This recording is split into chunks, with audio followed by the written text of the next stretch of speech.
अभ्यासपूर्ण समीक्षक आणि त्यांचे वेगवेगळे चांगले चांगले विषय असतात की ज्याला आपण ॲक्च्युली स्पर्श पण करू शकत नाही.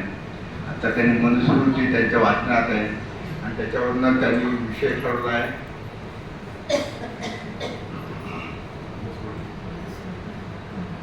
हिंदू संस्कृती आणि पौराणिक आणि आधुनिक महापुरुषांचा स्त्रियांकडे बघण्याचा दृष्टिकोन.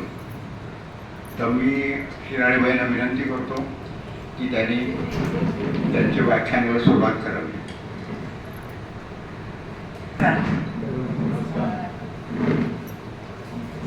सर्वप्रथम मी काही गोष्टी स्पष्ट करू इच्छिते.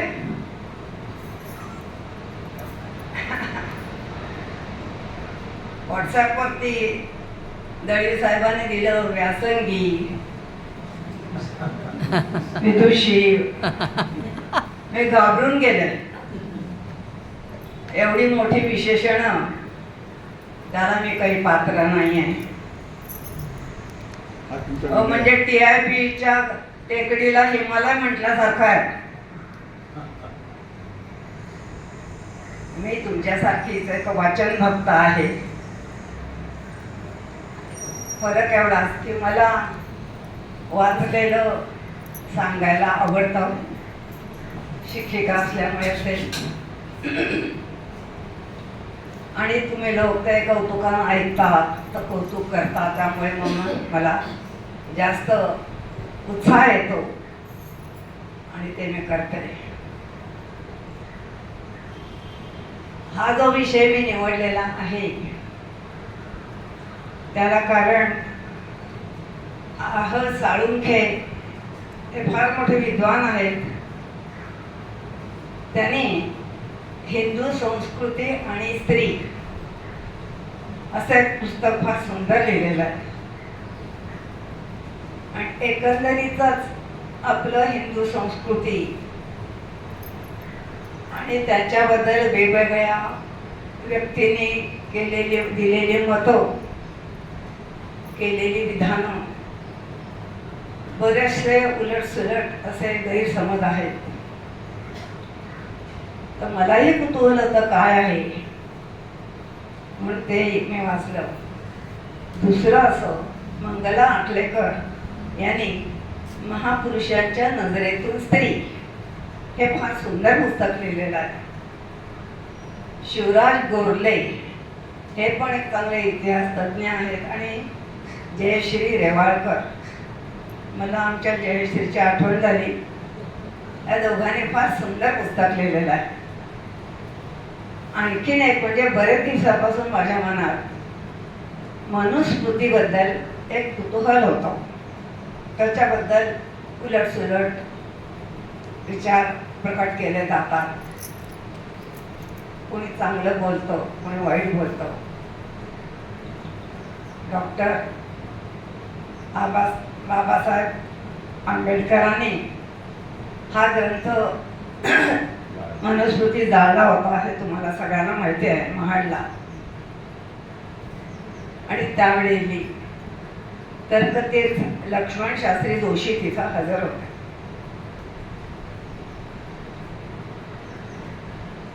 त्याने तो कार्यक्रम पाहिला.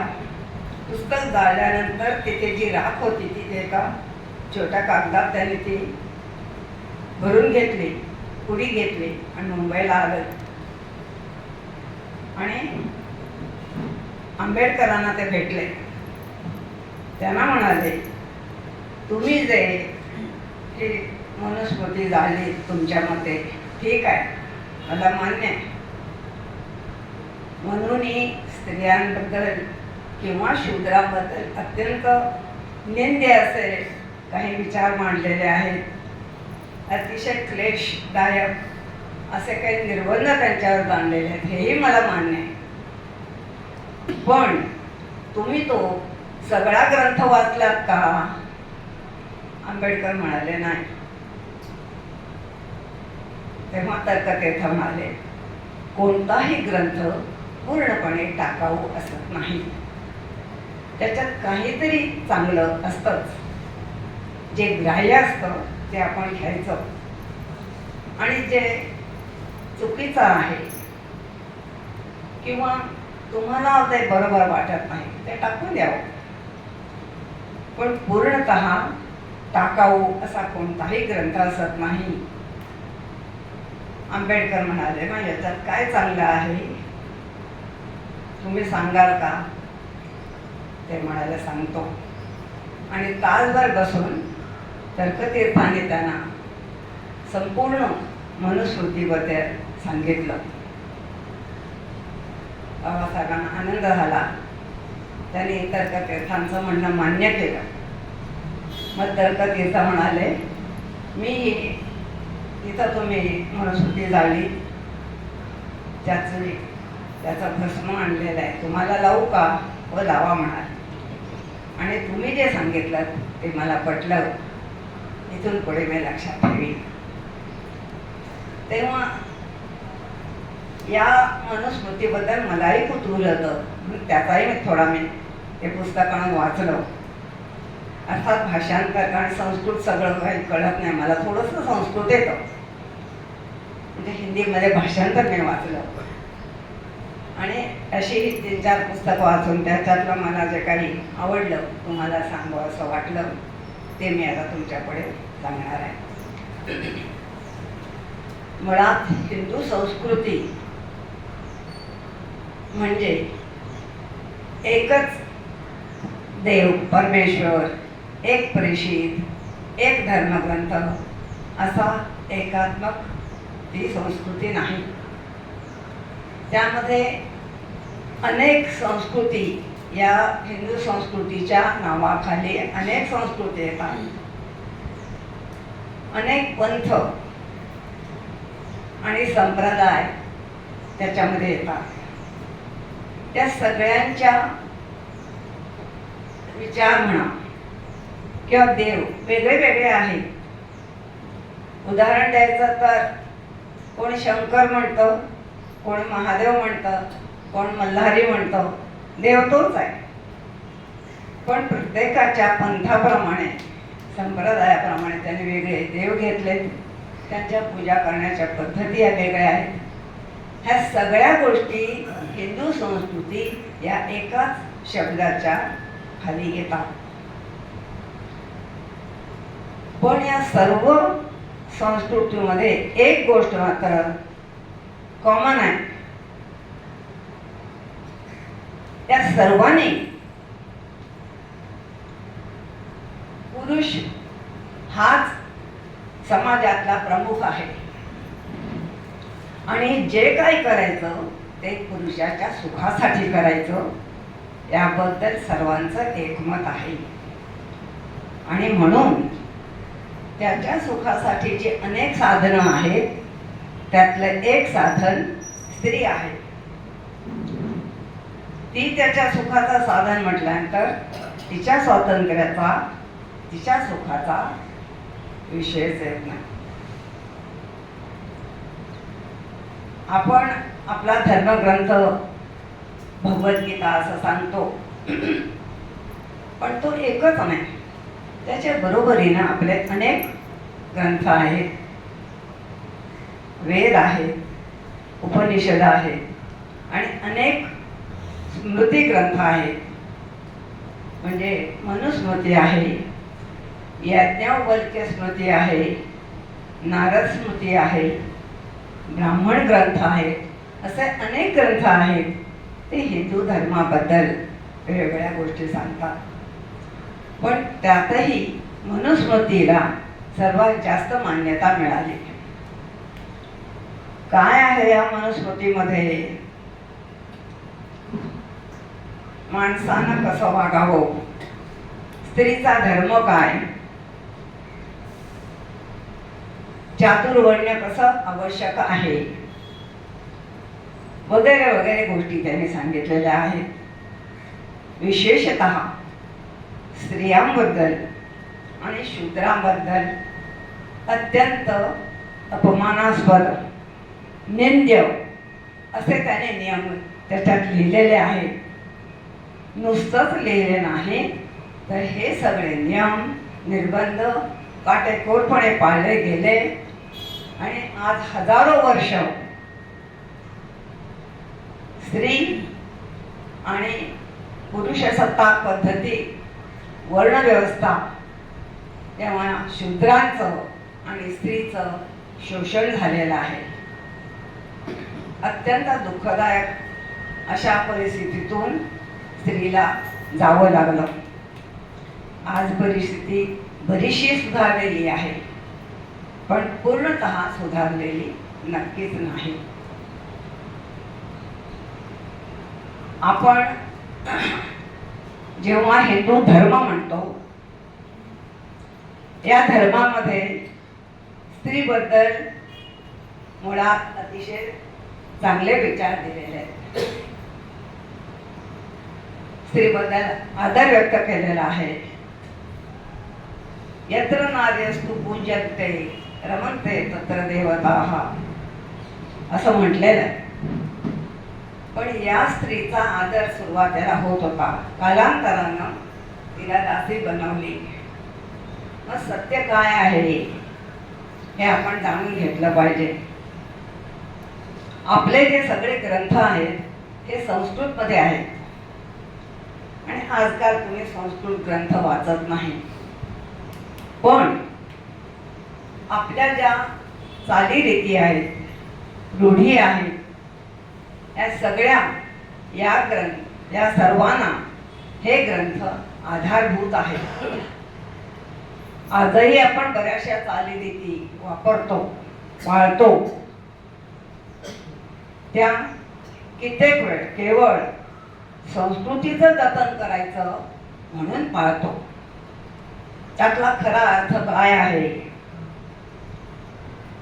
तो आपण पूर्णतः त्याप्रमाणे पाळतो का, मानतो का, विचार करायला. उदाहरणार्थ, वटसावित्रीचं व्रत आम्ही स्त्रिया करतो. हे व्रत करणं वाईट नाहीये. कोणाही व्यक्तीबद्दल, मग तो पती असो, मुलं असो, आपल्याकडे मुलांसाठी ज्योतीची पूजा आपण करतो, त्याच्याबद्दल आदर व्यक्त करणं, त्याला आयुष्य चांगलं लाभो असं चिंतन हे नक्कीच चांगलं आहे.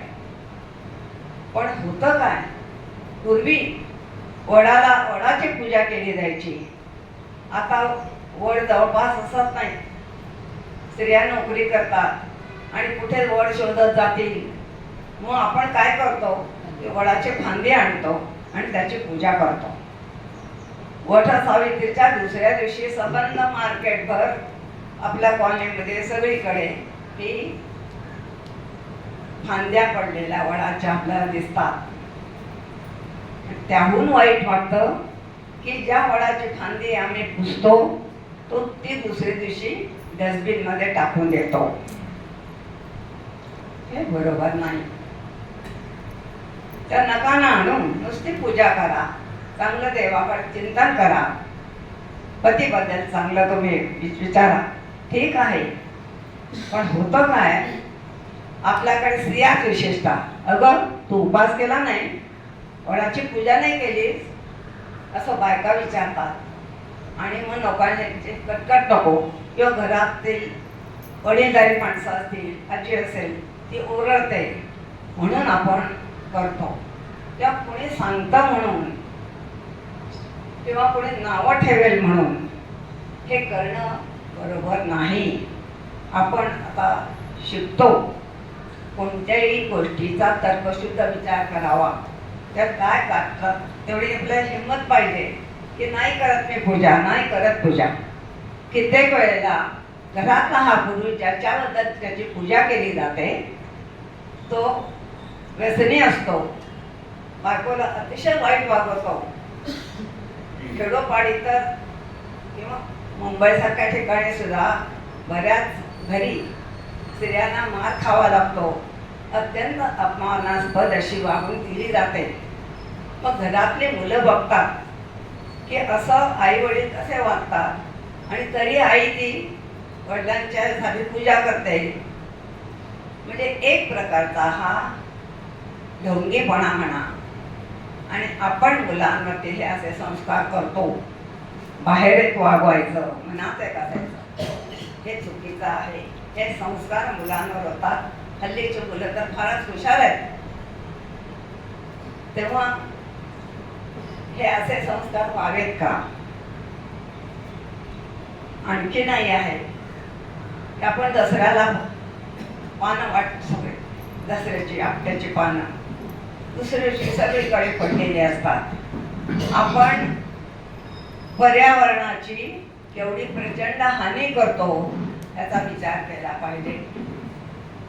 आणि ह्या गोष्टी मला पटत नाही.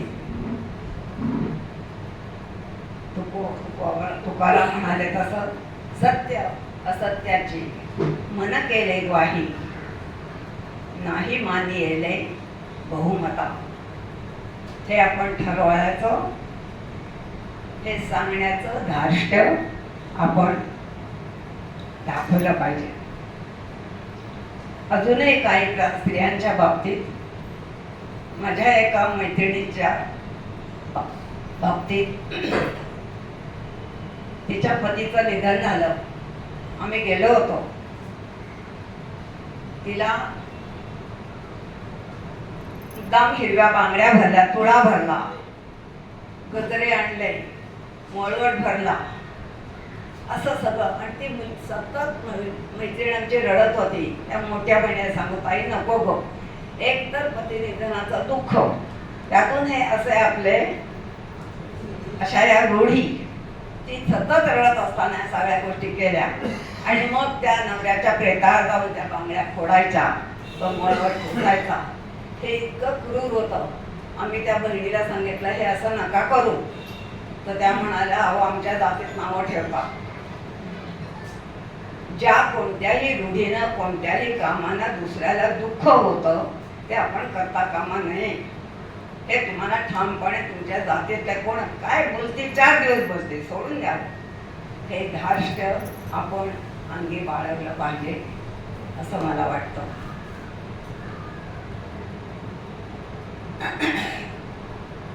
पुण्याला एक सभा होती पंडिता रमाबाईंची. तिथे बोलताना त्या म्हणाल्या, एक मद्यपान सोडलं तर स्त्री आणि पुरुष यांची पात्रता सारखीच आहे. हे सगळ्यात गदारोळ झाला. स्त्री आणि पुरुष सारखे कसे? आरडाओरडा करून रमाबाईंचं भाषण बंद पाडलं आणि सभा बरखास्त झाली. या सभेचं वृत्त असं, या पुण्यात एका अबलेचं भाषण आरडाओरडा करून बंद केल्याचं वृत्त बंगालमध्ये भारती नावाच्या एका मासिकात पत्र आलं, छापून आलं. कोणी लिहिलं होतं ते पत्र? कविवर्य रवींद्रनाथ टागोर यांनी. त्यांनी असं करणाऱ्या या सर्व लोकांचा त्यांची निर्भत्सना केली होती आणि अत्यंत कठोर शब्दात निषेध व्यक्त केला होता. पण गंमत बघा, पुढे ते म्हणाले, स्त्री आणि पुरुष एक मद्यपान सोडलं तर सारखेच आहे असं बाई म्हणतात. म्हणजे विधात्यानं केवढा अन्याय केलाय पुरुषावर. हा, 1-2 गोष्टी स्त्री श्रेष्ठ असते, म्हणजे कोमल भावना किंवा तिचं रूप, या 2 गोष्टीमध्ये स्त्री पुरुषापेक्षा वरचढ असते, मान्य. पण बाकी कुठेही ती पुरुषाची बरोबरी करू शकत नाही. असं जर त्या म्हणत असतील तर या पुरुषांवरती केवढा अन्याय आहे आणि आम्हाला पुरुषांना काही प्रतिष्ठाच राहिली नाही. पुढे ते म्हणतात की आज स्त्रीला शिक्षण मिळतंय, खूपसं नसेल पण तिला येतं. आणि तरी सुद्धा कविता करायला काही खूप शिक्षण असावं लागत नाही. पण कोणीही स्त्रीने चांगल्या दर्जाचं कवित्व आजपर्यंत केलेलं दिसत नाही. का नाही केलं? कारण ती ग्रहण करू शकते, पण तिच्यामध्ये सृजनत्व नाही, प्रतिभा नाही, म्हणजे ती पुरुषांची बरोबरी करू शकत नाही. ज्या टागोरांना आपण संबंध भारत गुरुवर्य म्हणून आदरानं संबोधतो, ते नोबेल प्राइज मिळवणारे टागोर स्त्रियांबद्दल असं बोलतात, हे नवलाचं आहे. यावरून पुरुषांचा वर्चस्व असलेलं हा जो ही जी परंपरा आहे त्यांच्यावरती त्याचा मोठा पगडा दिसून येतो. खरं तर पूर्वीच्या काळी सुद्धा, आता तर आजच्या काळात सुद्धा शांताबाई शेळके, इंदिरा संत, अरुणा ढेरे बऱ्याचशा कवी चांगल्या आहेत. पण पूर्वी सुद्धा टागोरांच्या काळात फार चांगल्या कविता करणाऱ्या ह्या अडाणी अशिक्षित स्त्रिया होत्या. ताराबाई पवाळकरांनी लिहिले, तुम्ही वाचलं असेल, त्याच्यात आलं होतं. सुंदर कविता केल्या त्याने. एक स्त्री म्हणते, कडू वृंदावन त्याचा डोंगरी राहावा.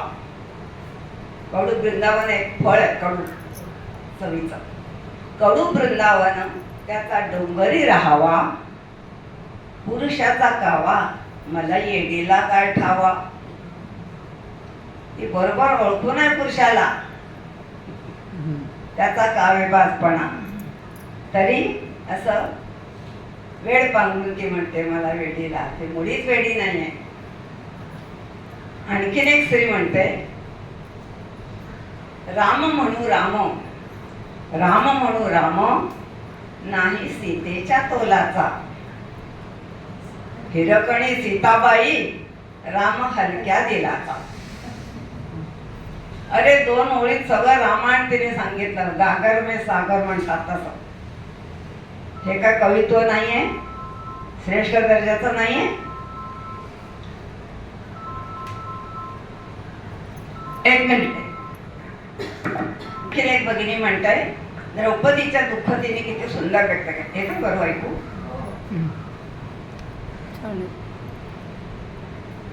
पाच पतीची मी नार, पाच पतीची मी नार, अनाथ रंडकी वाणी. 5 पती असून स्वामी विधवा असल्यासारखे आहे. 5 पतीची मी नार, अनाथ रंडक्या वाणी. याहो तुम्ही श्रीहरी, तुमच्या विन मद नाही कोणी. इथे सुंदर कविता आहे. ह्या सगळ्या गंभीर असतील, काही मिश्किल कविता सुद्धा त्यांनी केलेल्या आहेत. एक स्त्री म्हणते, नवऱ्याबद्दल सासूबद्दल ती सांगते, हित हिर तिथं आडक, हित हिर तिथं आडक, सासूबाई लईत वाढ, मालक मात्र भारी गोड. अशा सुंदर कविता करणाऱ्या स्त्रीला प्रतिभा नाही असं कसं टागोर म्हणतात? मला मान्य आहे मराठीतलं त्यांना माहीत नसेल, पण बंगालमध्ये सुद्धा त्या काळात अशा स्त्रिया असतील, त्याने सुंदर काव्य केलेलं असेल. कारण कुठेही स्त्री असली तरी बुद्धी तीच आहे, भाषा वेगळी, पण त्यात प्रतिभा तर ती असणारच.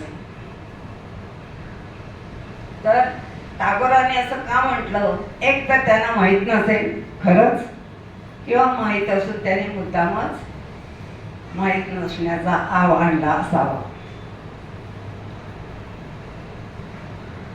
जपानमध्ये, आज जपान एक अतिशय प्रगत असा देश मानला जातो आणि त्याच्या स्त्रीचं त्याच्यामध्ये सहकार आणि खूप आहे. पण आज जपानमध्ये 73% स्त्रिया अविवाहित आहेत आणि ज्या विवाहित आहेत त्यातल्या 10 पैकी 7 जणी मातृत्वाची जबाबदारी घ्यायला तयार नाही. का? कारण कचेरीची जबाबदारी, घरचं सगळं काम सांभाळायचं, गर्भारपण, मुलांचं अंगोपण, हे सगळं ही दुहेरी कसर जमणार नाही असं तिला वाटतं. तर आताच्या पिढीतल्या मुली पण म्हणतात आम्ही नाही करणार, तुम्ही केलं, घरचं पण सांभाळा, बाहेरचं पण सांभाळा. खूप आमच्या पिढीतली खूप तारांबळ झाली. कारण काही जरी घरात चुकलं, कमी पडलं, तर ते आमच्या नोकरीवर यायचं. ही बाहेर जात आहे पण घरात लक्ष नाही. बाहेर जाते म्हणजे जसा की मजा करायलाच जाते.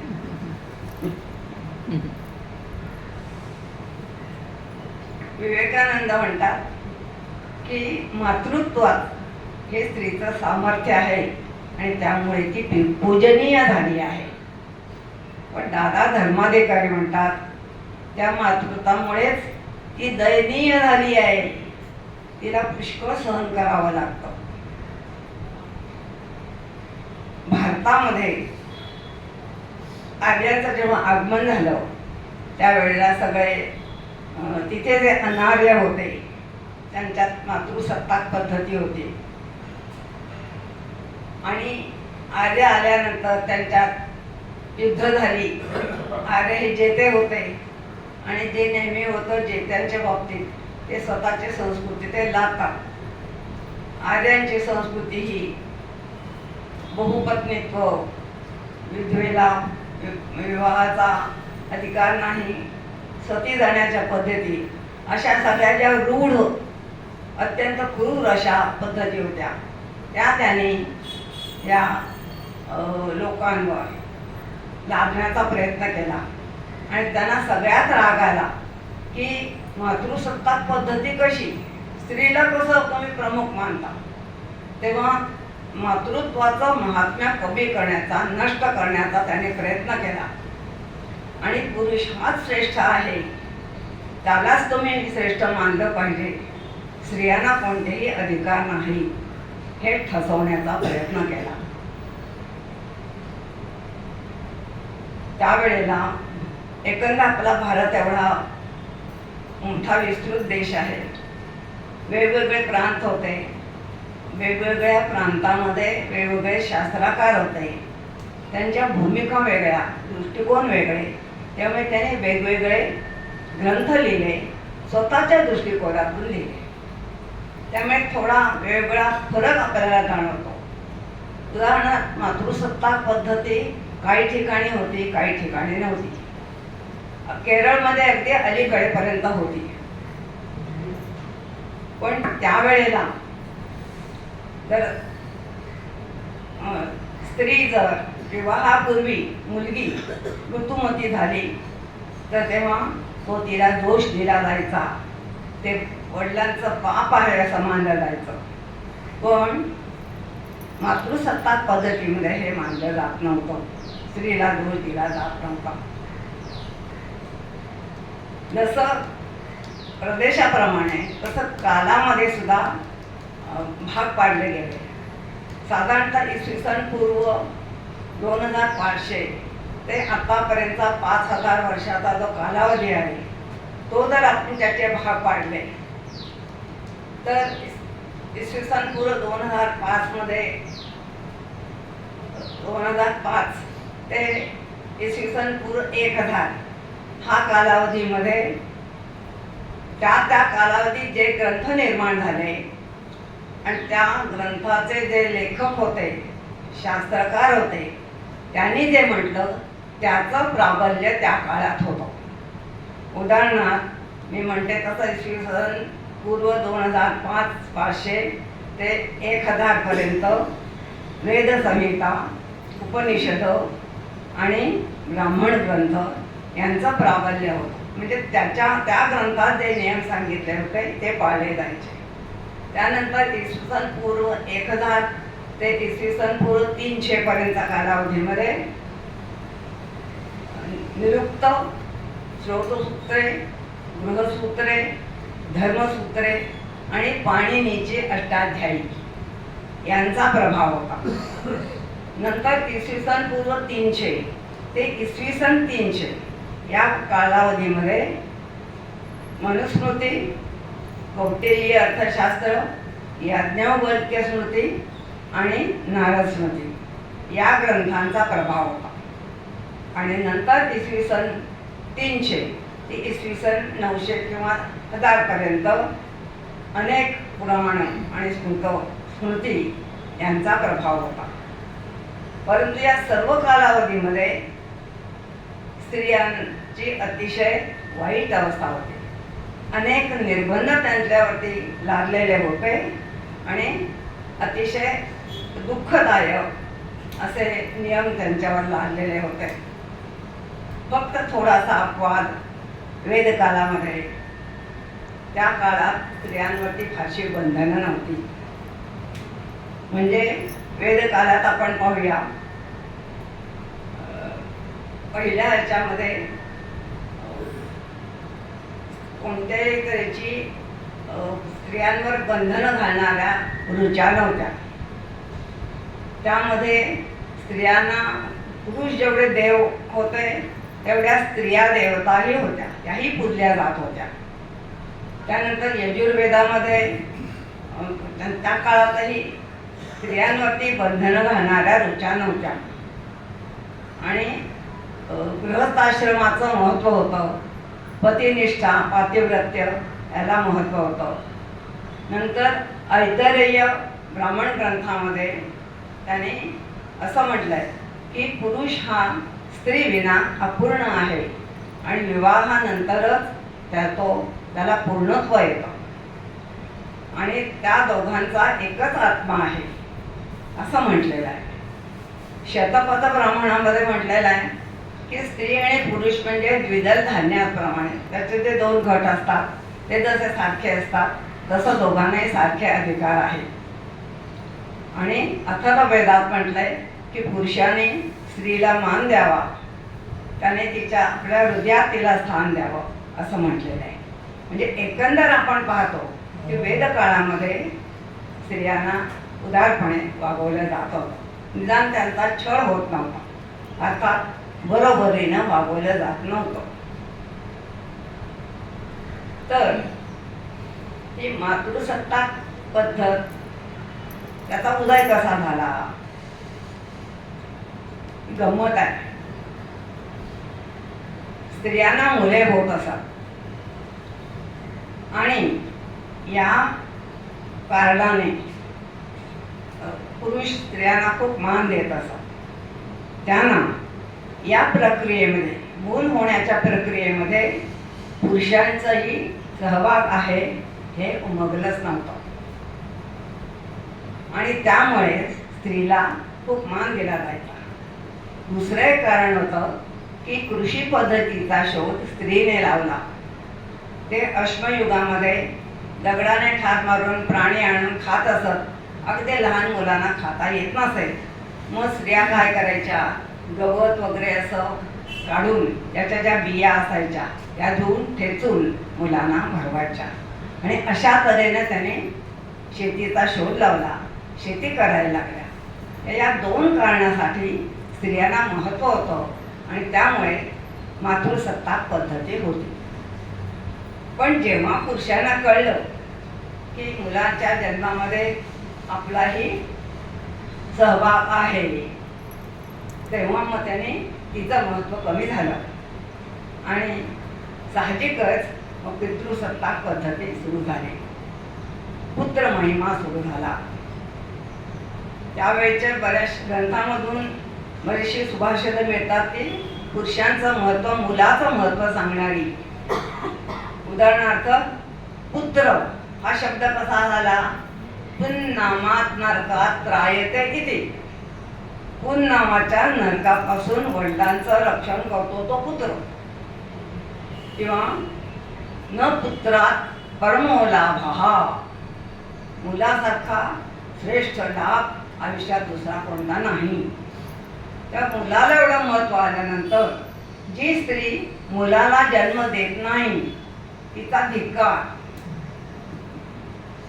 धट कलत्रम दिक कलत्रम अपुत्रकम. ज्या स्त्रीला मुलगा होत नाही तिचा धिक्कार हो. असे अनेक सुभाषितं आपल्याला आढळतात. एवढंच काय की रामायण महाभारतात म्हटलेलं आहे, मुलीचा जन्म म्हणजे मुलगी पिता कुल, माता कुल, पती कुल या सगळ्या कुलांना दुःख देते, म्हणून मुलीचा जन्म अत्यंत क्लेशदायक आहे असं म्हटलेलं आहे. बाणभट्ट आपल्या हर्षचरितात म्हणतात की माणसाला त्याच्या अंत्यकाळी त्याच्या मुखात पाणी घातलं जातं, पण हा मुलगी जन्माला आल्यानंतर वडील आपल्या डोळ्यातलं पाणी तिच्या मुखात घालतात. एवढं त्या मुलीचा जन्म त्यांना दुःखदायक वाटतो. मनुस्मृती सांगते पुरुषांना, ज्या मुलीला भाऊ नाही तिच्याशी लग्न करू नको. याज्ञवल्क सांगतात ते त्याच अर्थाचं वेगळे शब्द की ज्या मुलीला भाऊ आहे अशाच मुलीशी लग्न कर. आणि ते पुढे सांगतात, ज्या स्त्रीला मुलगा होत नाही तिला काहीतरी तिची उपजीविकेची सोय करून घराबाहेर काढा आणि दुसरं लग्न करा. हे सगळं मनुस्मृतीमध्ये दिलेलं आहे. अशा तऱ्हेनं स्त्रीबद्दल वेगवेगळे आपल्याला विधानं खरोखर वाईट वाटतं. स्त्रीचं त्या काळात उपनयन होत होतं, मुंज होत होते आणि मुलाप्रमाणे 6व्या 7व्या वर्षी मुंज करून तिला गुरुगृही पाठवत असत. तिथे ती 10-12 वर्ष राहायची आणि मग येई तेव्हा 17-18 वर्षाची असणार. आणि नंतर हे मनुस्मृतीच्या नंतरच्या शास्त्रकारांच्या लक्षात आलं की ही गुरुगृही असतानाच ऋतुमती होते, हे बरोबर नाही. मग तिला पाठवायचं नाही. मग तिचं शिक्षण बंद झालं, तिचं उपनयन बंद झालं आणि मग आता ती घरी ठेवून काय करायचं, चला तिचं लग्न करून टाकूया. अशा तऱ्हेनं बालविवाहाची प्रथा पडली आणि इतके किळसवाणे नियम होते की मुलीचं ती ऋतुमती होण्यापूर्वी लग्न केलं पाहिजे. जर चुकून एखाद्या मुलीचा विवाह राहिला, वडिलांना काही कारणानं करता आलं नाही, तर शास्त्राने सांगितलं की तिच्या प्रत्येक रजोदर्शनाच्या वेळी पित्याला भ्रूण हत्येचं पाप लागतं आणि तिच्या ज्या विटाळाचं रक्त असेल ते त्याच्या पितरांना प्यावं लागेल आणि तिचे आई वडील आणि मोठा भाऊ यांना नरकात जावं लागेल. इतके गलिच्छ विचार कोणत्याही ग्रंथात आपल्याला दिसणार नाही, पण आपल्याकडे आहे. तर विवाहित पुरुषाला सुद्धा जर मुलगा झाला नाही तर स्वर्गात प्रवेश नाही. मात्र त्याला काही सोयी होत्या, तो दुसरं तिसरं लग्न करू शकत होता. काही नाही तर एखाद्याने ठरवलं की नाही मला लग्न करायचं, तर तो ब्रह्मचारी थेट स्वर्गात जाऊ शकायचा, त्याला विसा होता. पण हा शॉर्टकट स्त्रीला नव्हता. तिला अविवाहित राहताच यायचं नाही, माता झाल्याशिवाय तिला स्वर्गात प्रवेश नाही, असे होते हे नियम. आपण पाहतो सीता, सावित्री, सीतेने किती ती गुणी होती, आज्ञाधारक, प्रेमळ होती, पण केवढं दुःख तिला सहन करावं लागलं तिचा काही दोष नसताना. त्याचं कारण सर्व गोष्टींना तिने मान तुकवली. उलट सावित्रीने दाखवून दिलं की ताटपण उभी राहिली आणि तिने यमाशीही वाद घातला. सावित्रीचं कौतुक केलं जातं ते तिच्या पतिनिष्ठेचं, पतीवर केवढं प्रेम. पण ही सावित्री साक्षात यमाबरोबर तिने वाद घातला आणि त्याला पटवून दिलं आणि आपल्या पतीचे प्राण खेचून आणले. या तिच्या ढिटाईचं तिच्या बुद्धीचं कौतुक कधीही केलं जात नाही. कौतुक होतं ते तिच्या पतिनिष्ठेचं. हा आपल्या समाजाचा किंवा पुरुषांचा किंवा म्हणा दृष्टिकोन. तर स्त्रीच्या कोणत्याही चांगल्या गुणांचा स्वीकार केला जात नाही, दुर्लक्ष केलं जातं. बायबलमध्ये आपल्याकडे तसं नाही.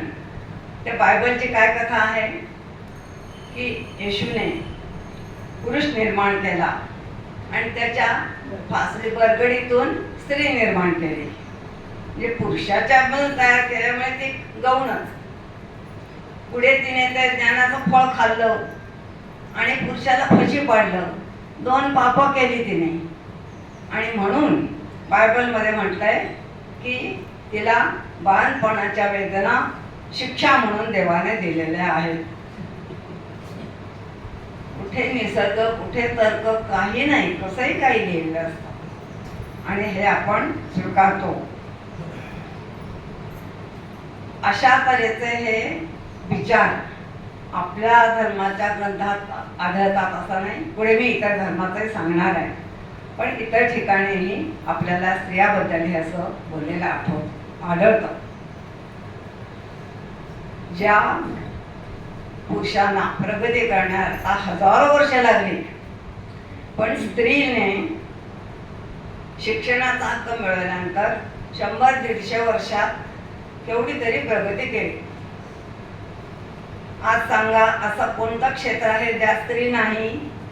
ती अंतराळात गेली, ती विमान चालवते, गाड्या चालवते, रिक्षा चालवते, सगळं करते. ती सैनिक म्हणून लष्करात आहे, ती मुलांना शिकवते. असं कोणतंही काम नाही ते ती करू शकत नाही. पण तरीही तिला बुद्धिमान मानलं जात नाही. ज्या वेद काळामध्ये आपण म्हणतो की उदार वातावरण होतं, त्या उदार वेद काळाच्या पुरुषाने कधीही मुलगी हवी म्हणून पूजा केली नाही, यज्ञ केला नाही. सगळे यज्ञ केले जात होते ते मुलगा व्हावा म्हणून, पुत्रकामेष्ठी यज्ञ. आशीर्वाद दिला जायचा तो सुद्धा काय, अष्टपुत्रा सौभाग्यवती भव. अष्टपुत्री कधीच कोणी म्हणालं नाही. का? कारण ती तुकडीच आहे, ती गौणच आहे हे ठरलं. निसर्गामध्ये सुद्धा आपण म्हणतो ते सगळे सजीव आहेत. त्या सजीवामध्ये पुरुष श्रेष्ठ, मानव श्रेष्ठ मानला गेलेला आहे त्याच्या बुद्धीमुळे. आता या जुन्या ग्रंथामध्ये मानव श्रेष्ठ म्हणत नाही, नरश्रेष्ठ. का? मानव हा उभयलिंगी शब्द आहे. मानव म्हटलं की स्त्री पुरुष दोघंही आले, कॉमन जेंडर. मग पुरुषालाच फक्त श्रेष्ठ म्हणायला पाहिजे, स्त्रीला पण म्हणावं लागेल. म्हणून शब्द वापरले काय, नरश्रेष्ठ. नरत्वम दुर्लभम लोके. त्यामुळे पुरुषांच्या याच्यामध्ये ठरलेलंच होतं. सगळ्या ग्रंथाने सांगितलं स्त्रीचं काम काय, रती पुत्रा फला दारा. तिने रती सुख द्यावं आणि मुलांना सुखाचं वैवाहिक जीवनाचं फळ म्हणून मुलांना जन्म द्यावा, तेवढंच तिचं काम. मनुस्मृतीने स्पष्ट म्हटलंय की मुलांना जन्म देणं हे स्त्रीचं काम आहे. याज्ञवल्क्य पण तेच म्हणतात, कौटिल्य अर्थशास्त्र पण तेच म्हणतात. स्त्री ही गौण आहे. शतपथ ब्राह्मणात स्वच्छ म्हटलेलं आहे की कावळा, कुत्रा, शूद्र आणि स्त्री हे समान हीन आहेत, खोटारडे आहेत. संत तुलसीदास म्हणतात, ढोल गवार शूद्र पशु नारी सब हे ताडन के अधिकारी. हे सगळे, या सगळ्यांच्या बरोबर पशु बरोबर स्त्री पण येते. त्यांना मारून ठोकून त्यांच्याकडून सेवा करून घ्या. मनुस्मृतीने म्हटलेलं आहे की स्त्री इतकी पापी जगात कोणी नाही. तिला शील नाही. ती अतिशय चंचल आहे. ती भोगातूर आहे. ती कारस्थान करते आणि पुरुषांना भुलवते आणि त्याचा सत्यानाश करते. ती त्याला मोहात पडते. अरे तू का मोहात पडतो पण असंच लिहिला. आणि म्हणून राजाला सल्ला देतात की ती स्त्रीच्या ट्रस्टवरती नाही, तिच्यावरती विश्वास ठेवण्यासारखा नाही. गुप्त मसलतीच्या वेळेला कोणीही राजाने स्त्रीला तिथे उपस्थित ठेवू नये, कारण ते सगळ्या बातम्या बाहेर फोडते.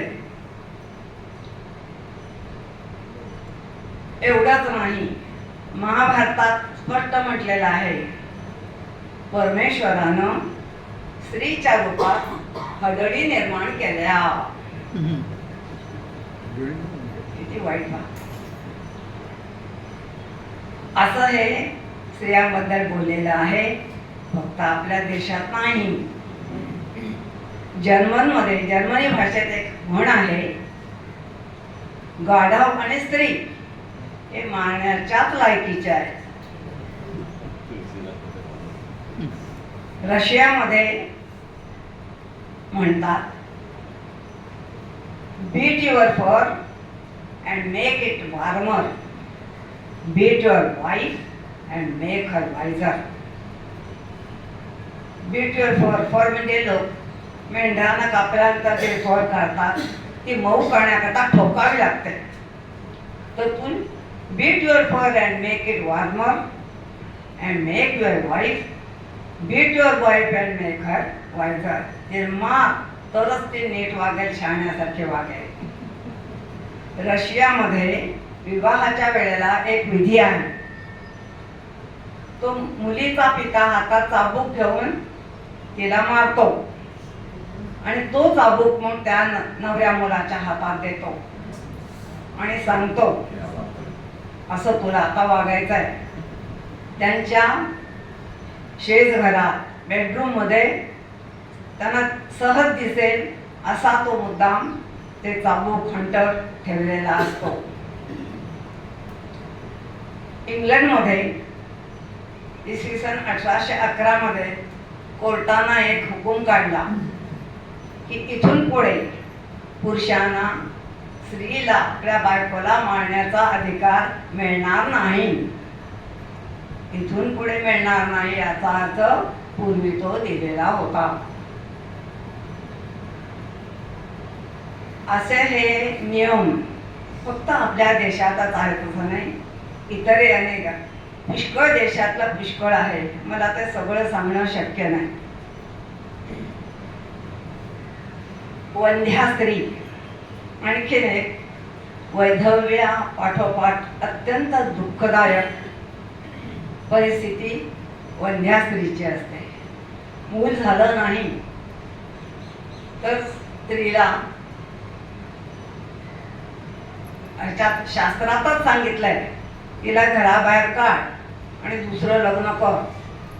त्यामुळे स्त्री सतत घाबरते व ती अनेक व्रतवैकल्य करते, उपास तापास करते आणि अंधश्रद्धांना बळी पडते, मांत्रिकाकडे जाते. आणि ते काय काय सांगतात, त्यांनी सांगितलंय की प्रेताच्या तिरडी खालून जा म्हणजे तुला मूल होईल, गरोदर स्त्रीचा उंबरठा पूज, किंवा बाळंतीण स्त्रीचे जी नाळ असते ती तू खा. असले काहीतरी विचित्र कळसवाणे, पण ती स्त्री करते का तर मूल व्हावं, नाहीतर मुलगा नवरा मला टाकून देईल. मला आठवतं, माझी एक आते बहीण होती, बरीच मोठी होती माझ्यापेक्षा. तिला असंच नवऱ्याने टाकून दिलं. माझी आत्या कोल्हापूरला होती, आम्ही लोक धारवाडला होतो. तर तिने मग काय केलं, नर्सिंगचा कोर्स केला आणि ती नोकरी करायला लागली. पण दौरात 2-4 महिन्याने ती यायची, कारण आमच्या गावात तिचा नवरा होता, त्याने दुसरं लग्न केलं. तिला सारखी आशा होती, तो तिला भेटायला यायचा. आणि हे 3-4 महिने ते त्या काळात किती पगार मिळत असणार, किती तिचं असणार, ती पुंजी पै साठवलेली तो घेऊन जायचा. इतकं मी खूप लहान होते, पण माझ्या मोठ्या बहिणीला खूप राग यायचा. ती वडिलांना म्हणायची की कशाला मला येऊ द्यायचं आपण, आणि कशाला हे सगळे पैसे देते. पण तिला आशा होती, आज ना उद्या नवरा आपल्याला घेऊन जाईल. आणि शेवटपर्यंत कधी त्याने तिला घरी नेलं नाही. हे असं दुःख अनेकींच्या वाट्याला आलेला आपण पाहिलेलं आहे. आता हा फारसा प्रकार होत नाही, स्त्री मिळवते, गोष्ट वेगळी. मनुस्मृतीने नियोगाला परवानगी दिली नाही. नियोग म्हणजे दुसऱ्या परपुरुषाकडून अपत्य प्राप्ती करून घ्यायची. जर आपला नवरा मुलगा मूळ देऊ दे शकत नसेल, आपण महाभारतात वाचतो कुंतीने केलेलं होतं. पण मनूने याला मान्यता दिली नाही आणि पुनर्विवाहालाही त्याचा पाठिंबा नव्हता, करायचा नाही. त्याचं म्हणणं, पतीचं निधन झाल्यानंतर स्त्रीनं कंदमुळं खावी, आपलं शरीर सुकवावं, कोणा पुरुषाला आकर्षण वाटेल असं अजिबात वाटता कामा नये. पुरुषाने मात्र पहिली पत्नी वारल्यानंतर दुसरं लग्न करावं, आवश्यक असेल तर तिसरंही करावं. याज्ञवल्क्य पण तेच म्हणतात की पुरुषाने दुसरं लग्न करावं, तिसरं करावं, पण स्त्रीनं मात्र ब्रह्मचर्य व्रत पाळावं आणि कंदमुळं खाऊन कसं तरी आयुष्य कंठावं. वाल्मिकी रामायणानं सांगितलंय की जर तो नवरा चारित्र्यहीन असेल, लंपट असेल, आजारी असेल, दुष्ट असेल, तरी त्याची तू देवासारखी पूजा केली पाहिजे. आणि असं जर तू केलं नाही तर तू सर्पिणी होशील आणि पुन्हा पुन्हा वेगळा होशील. लोक खरं मानायचे. स्त्रीने अगदी कमी बोलावं, जे ती बोलले ते सुद्धा हळू आवाजात बोललं पाहिजे, नम्रपणे बोलायला पाहिजे, मोठ्याने बोलायचं नाही. बसताना पतीच्या किंवा सासरे वडीलधाऱ्यांच्या समान आसनावर बसायचं नाही. म्हणजे समजा नवरा खुर्चीवर बसला तर त्याने दुसऱ्या खुर्चीवर बसायचं नाही, त्याने खाली बसायचं, त्या पातळीवरती बसायचं नाही. कारण तिची तशी लायकी नाही. मग ते वडील असो, सासरा असो, कोणी असो.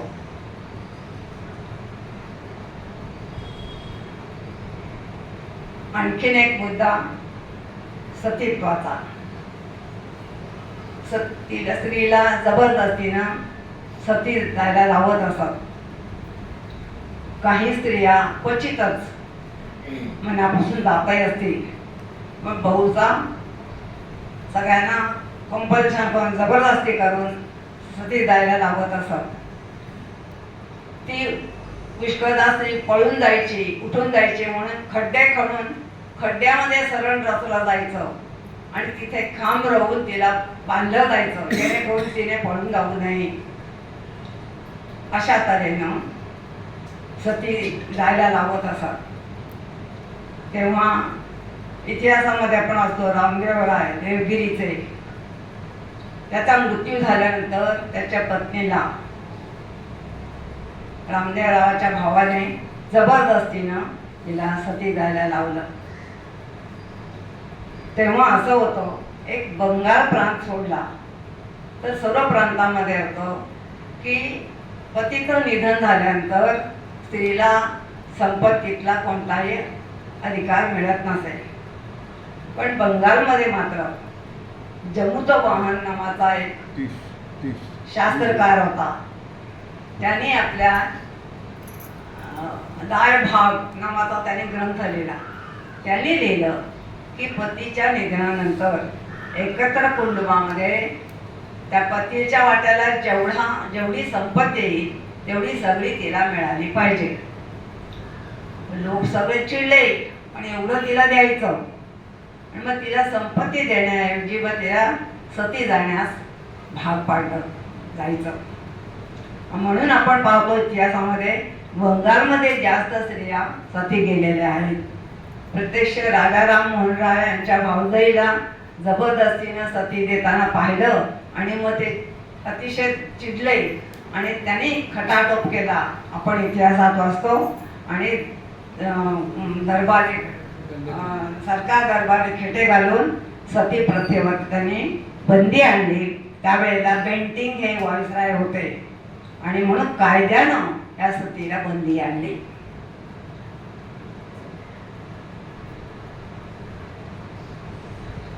नियमांची पण कशी गंमत करतात पहा. नारद स्मृतीमध्ये त्यांनी दिलंय की समजा स्त्री एखादा नवरा एखादा पुरुष परागंधा असेल, त्याचा थांग पत्ता लागत नसेल, तर त्याच्यात लिहिलेलं आहे की स्त्रीने दुसरा पती करायला हरकत नाही. आता नंतरचे जे शास्त्रकार होते त्यांनाही मान्य नव्हतं. मग त्यांनी कशी शक्कल लढवली. म्हणजे नारदीय स्मृतीच्या ह्याच्यामध्ये दिलेलं जे आहे त्यांना तर बाजूला सांगलं नाही आणि स्त्रीला पुनर्विवाहाचा अधिकार द्यायचा नाही. म्हणून त्याने काय म्हटलं की दुसरा पती म्हणजे काय, तिला जो सांभाळेल तो पिता किंवा जो कोणी असेल तो मालक किंवा तो तिचा पालक, पती म्हणजे नवरा नव्हे असं सांगितलं. म्हणून बालविधवेला सुद्धा पुनर्विवाहाचा अधिकार दिला नाही. जर पती दुसरीकडे कुठे त्याचं निधन झालं तर त्याच्या पादुका किंवा त्याची वस्तू घेऊन तिला सती जायला लावायचं. तिच्याशी जर कोणी लग्न केलं तर त्या माणसाला धर्म बहिष्कृत करावं असं त्याने सांगितलंय. मला आठवतं माझ्या मोठ्या भावाचा एक मित्र होता त्याच्या वर्गात. त्याचे वडील डॉक्टर होते, डॉक्टर सोहनी. ते 100-150 वर्षापूर्वीची गोष्ट, 100 वर्षापूर्वी फार चांगले डॉक्टर होते. कोल्हापूरला त्यांची खूप छान प्रॅक्टिस झाली होती. पण महर्षी धोंडोकेशव कर्वे त्यांच्यापासून स्फूर्ती घेऊन त्याने विधवा विवाह केला. लगेच त्यांच्या प्रॅक्टिसवर परिणाम झाला. कोणी त्यांच्याकडे जाईना, खचले ते. मग दुसरी कुठे नोकरी करून त्यांना मग 2 मुली 1 मुलगा होता. आणि खूपच लवकर त्यांना वाईट वाटलं, ते वारले. त्यांच्या बायकोनं त्या मुलांना वाढवलं. असं हे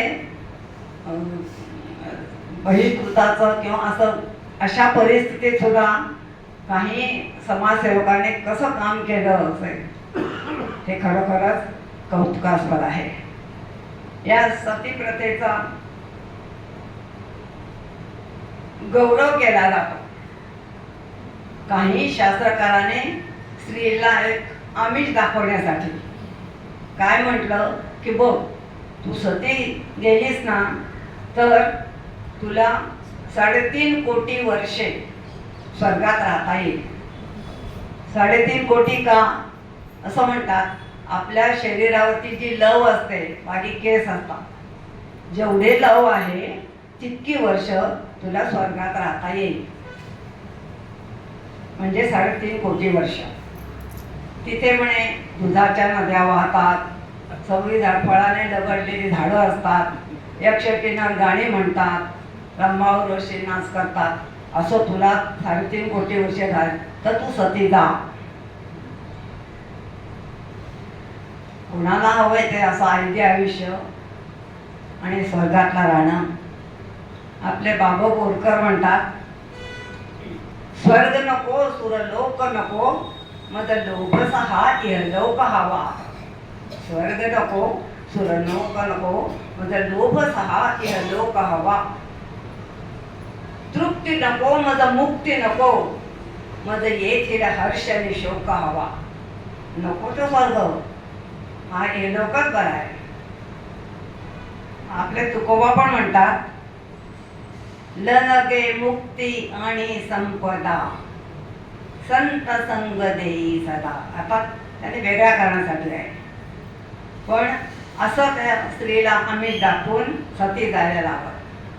दुसरा एक शास्त्रकार म्हणतो की गारुडी जसा बिळात गेलेल्या सापाला खेचून काढतो तसं तू सती गेलीस तर तुझा जो पती आहे, जो पापी आहे, त्याचं पाप नष्ट होईल आणि त्याला स्वर्गात जागा मिळेल. आणखीन एक म्हणतो की जर पतीने तुझ्या ब्रह्महत्या केली असेल, मोठं पाप केलं असेल, तरी सुद्धा तू सती गेलीस तर त्याचं सगळं पाप धुवून जाईल आणि तो त्याला स्वर्गात गती मिळेल. अशा तऱ्हेनं या भाबड्या स्त्रियांना आमिष दाखवून त्यांना सती जायला भाग पाडत असत. आणखीन एक गोष्ट स्वेच्छा सती. काही स्त्रिया जात असतील, पण बऱ्याच वेळा मला वाटतं की मनूने इतके कठोर नियम करून त्यांना जपडून ठेवलं होतं, तेव्हा स्त्रियांना वाटत असणार की रोज मरण यातना सोसण्यापेक्षा एकदाच नवऱ्याबरोबर मरून गेलेलं परवडलं, म्हणूनही त्या सती जात असतील. पण पूर्वीच्या शंकराचार्याने काय म्हटलं, सती जाते ना स्वेच्छेनं जाऊ द्या. गंमत म्हणजे इतर कोणत्याही गोष्टीमध्ये न स्त्री स्वातंत्र्यम अर्हती. कोणताही तिला निर्णय घेण्याचा अधिकार नव्हता परीक्षा गोष्टीत, पण तिच्या मरणाच्या बाबतीत मात्र तिला स्वातंत्र्य दिलं. केवढा दांभिकपणा. स्त्रियांच्या बाबतीत काही हिंदुत्वाचे जे अभिमानी ते म्हणतात सतीचा गौरव करतात आणि म्हणून ज्या स्त्रिया सती जातात त्यांचा धर्म उद्धार होतो. लेखिका म्हणते, मलाही पटतं की हे जे लोक सतीचं समर्थन करतात, सती प्रथेचं, ते मानवतेचे मारेकरी आहेत. आणि ते काय म्हणतात, आम्ही आमच्या हिंदू धर्माचं रक्षण करतो, पूजन करतो. उलट मी म्हणते की हे लोक हिंदू धर्माची विटंबना करतात, त्या हिंदू धर्माचे पण मारेकरी आहेत. असा घाणेरडा आहे का आपला हिंदू धर्म? स्त्रीला जाळून टाकणारा, तिचे केशवपन करणारा, केवळ धर्माचा त्याच्यावर ते पगडा होता म्हणून हे असे काही लोक करत होते. का हे असं स्त्रीला वागवण्यात आलं? किंवा मनूच्या बाबतीत जे वेगवेगळे हे सांगतात की एकदा मनुस्मृती म्हणते की न स्त्री स्वातंत्र्य मरती, पिता रक्षते कौमारे, भर्ता रक्षते यौवने, वार्धक्ये रक्षते पुत्रः, न स्त्री स्वातंत्र्य मरते. आणि तोच म्हणतो यत्र नार्यस्तु पूज्यन्ते रमन्ते तत्र देवता. ही परस्पर विरोधी आहे कशी? मी AI कडे ही सगळी चौकशी केली की अशी self contradictory statements how can you make. त्याने सांगितलं की मनू एकच आहे, असा आपला समज चुकीचा आहे. 14 मनू होते एवढ्या सगळ्या काळात, आणि प्रत्येकाचा दृष्टिकोन वेगळा, प्रत्येकाचा स्वभाव वेगळा. आपापल्या स्वभावाप्रमाणे त्याने ते नियम केले आणि त्याचं मग सगळं संकलन एकत्र करण्यात आलं. ते एका मनूचं नव्हे. मुळात हे मनुस्मृती, पुराण हे सगळे ग्रंथ लिहिले गेले तेव्हा पुरुषसत्ताक पद्धती समाजात होती तेव्हा, आणि म्हणून स्त्रीला दोष त्यांनी पुरुषाने या नियमाने स्त्रीला बंधनात ठेवण्याचा, नियंत्रणात ठेवण्याचा प्रयत्न केला. खरं स्वतःमध्येच हे दोष होते, पण आपले दोष स्वीकारायला पुरुष तयार नव्हते आणि म्हणून ते स्त्रीवर लादले आणि तिच्यावरती बंधनं टाकण्यात आली. खरं तर मनुस्मृती हा धर्मग्रंथ नव्हे, तो आपलं संविधान आहे. तसा एक सामाजिक नियमांचा तो एक ग्रंथ आहे. त्याच्यामध्ये माणसानं कसं वागावं, समाजामध्ये स्त्रियाने कसं वागावं हे सांगितलेलं आहे. धर्माशी काही संबंध नाही, पण म्हणून आणि सगळ्यांसाठी धर्मग्रंथ आहे आणि म्हणून सगळे ते त्यातले नियम काटेकोरपणे पाळले गेले. आपल्याकडे धर्म म्हटलं की घाबरतात लोक, त्याच्या विरुद्ध काय केलं तर संकट येईल. मला सांगा, म्हणजे स्त्री काय आणि पुरुष काय? की जे आपली कोणत्या पुरुषाला आपल्या बहिणीचं केश ओपन केलेलं किंवा आपल्या आईचं, आपल्या मुलीचं पाहायला आवडलं असेल का? हो, सगळे स्त्री आणि पुरुष दोघांच्याही भावना सारख्याच आहेत. दोघंही मुलांवर, भावंडावर, आईवर सारखंच प्रेम करतात आणि तरी त्याने हे असं करू दिलं. त्याचं कारण मला वाटतं धर्माचा जबरदस्त पगडा होता. आणि हे जे ग्रंथ आहेत हे धर्मग्रंथ आहेत आणि त्याच्यात सांगितल्याप्रमाणे आपण वागलंच पाहिजे. न वागलो तर काहीतरी संकट येईल या भीतीपोटी हे सगळे पुरुष तेव्हा तसे वागले असावे. नाहीतर स्त्री आणि पुरुष सारख्याच स्वभावाचे, प्रेमळ आणि आपल्या माणसांना जपणारे असे हे आहेत.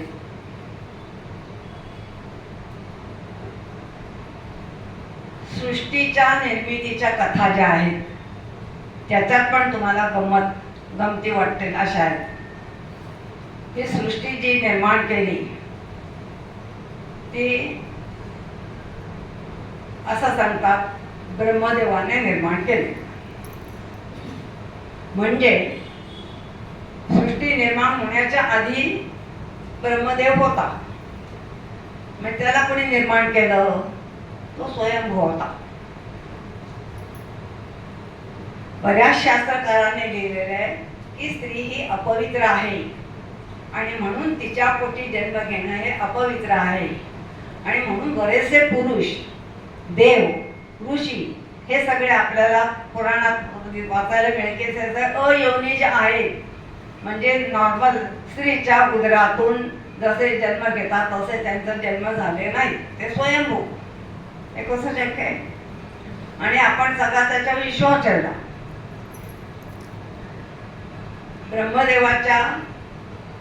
ब्रह्मदेवाने जेव्हा सृष्टी निर्माण केली तेव्हा तो अयोनिज का? जर त्याच्याबरोबर त्याची पत्नी आहे किंवा त्याने स्त्री असं म्हटलं तर सृष्टी निर्माण करण्यात स्त्रीचा पण हात आहे, अधिकार आहे, सहभाग आहे असं मानलं जाईल. दुसरी एक कथा आहे वैष्णवानी. वैष्णव म्हणजे विष्णूचे भक्त. आपल्या दोन मानतात की शंकराचे भक्त त्यांना स्मार्थ म्हणतात आणि विष्णूचे भक्त ते वैष्णव.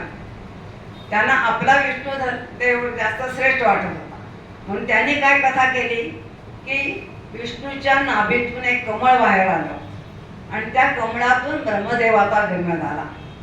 म्हणजे हे सगळे योनी अयोनिज आणि त्याने मग सृष्टी निर्माण केली. आणखीन एक कथा आहे त्याच्यामध्ये ब्रह्मदेवाच्या जी मुलगी सरस्वती तिला त्याची पत्नी करून टाकली. दुसरी कोणी स्त्री पत्नी असती तर ती ब्रह्मदेवाच्या बरोबरीने या सृष्टी निर्माण करण्यात तिचाही हात मानला असता, मानायला पाहिजे, तिलाही मान द्यायला पाहिजे. पण तिचा तो अधिकार नाकारण्यासाठी त्याच्या पत्नीलाच, त्याच्या मुलीलाच तिची पत्नी करण्याची विकृत कथा रचण्यात आली. अर्थात या सगळ्या कथा पुराणातल्या आहेत, ह्या विकृत आहेत, आपल्याला पटणाऱ्या नाहीत. पण कसं माणसाने वागू नये, कसा विचार करू नये हे सांगणारा त्या आहे.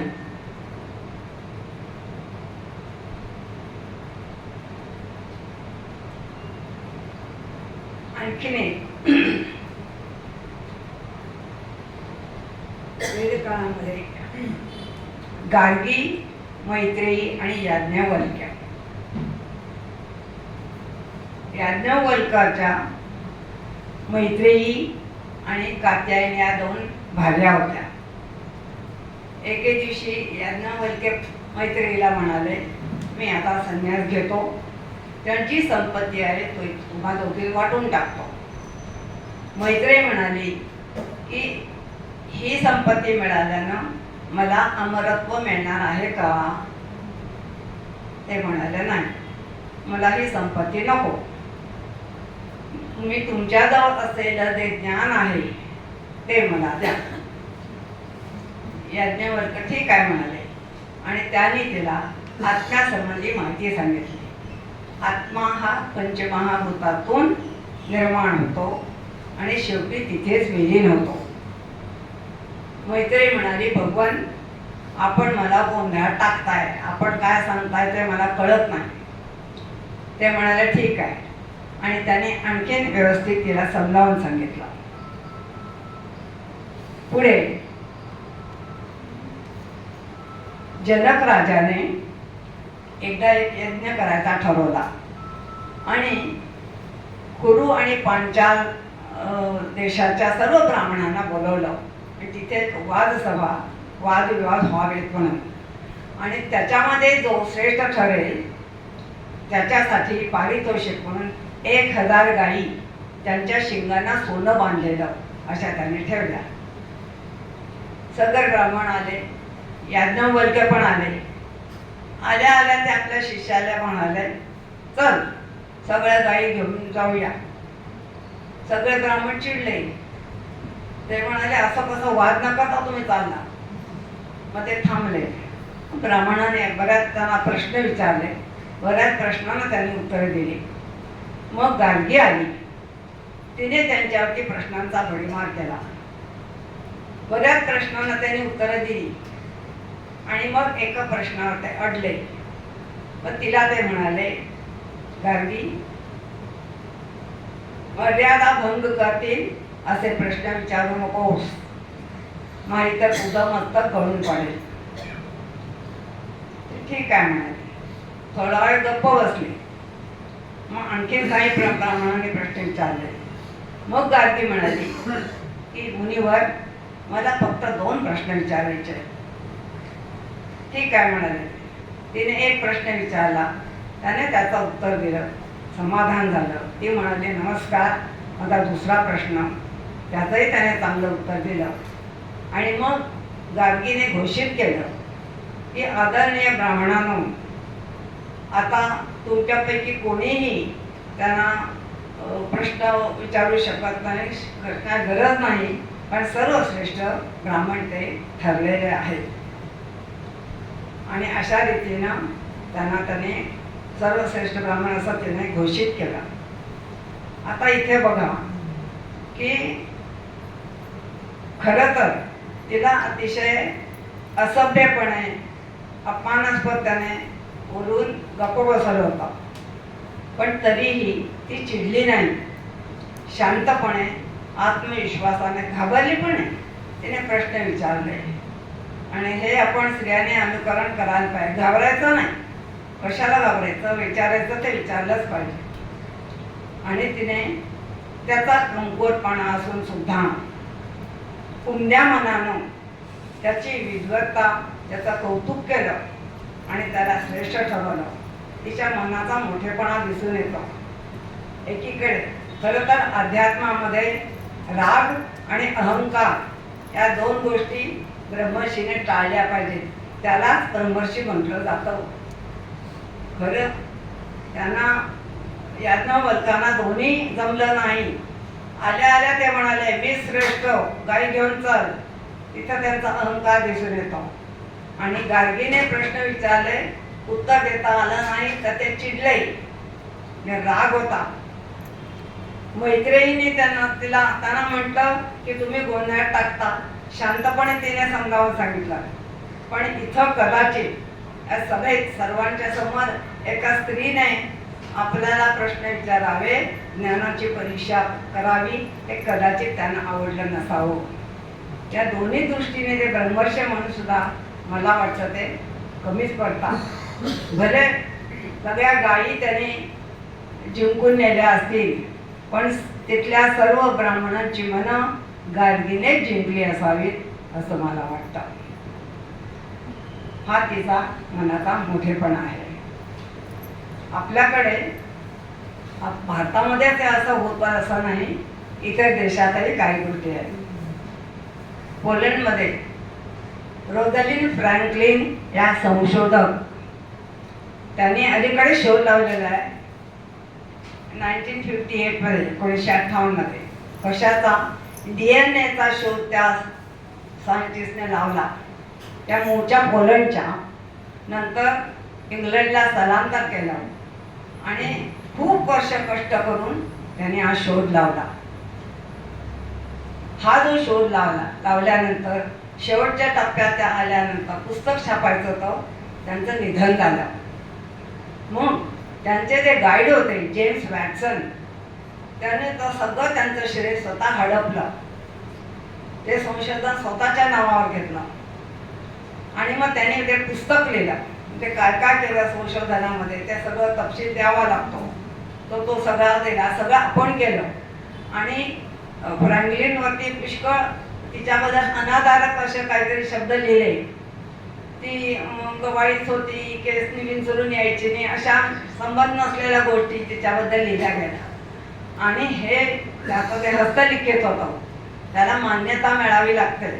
त्याच्यामध्ये ज्यांचा ज्यांचा उल्लेख केला असे एक डॉक्टर कर्क, डॉक्टर बिल्किन्स असे 2 नोबेल प्राइज विनर असे जे होते सायंटिस्ट, तेही होते.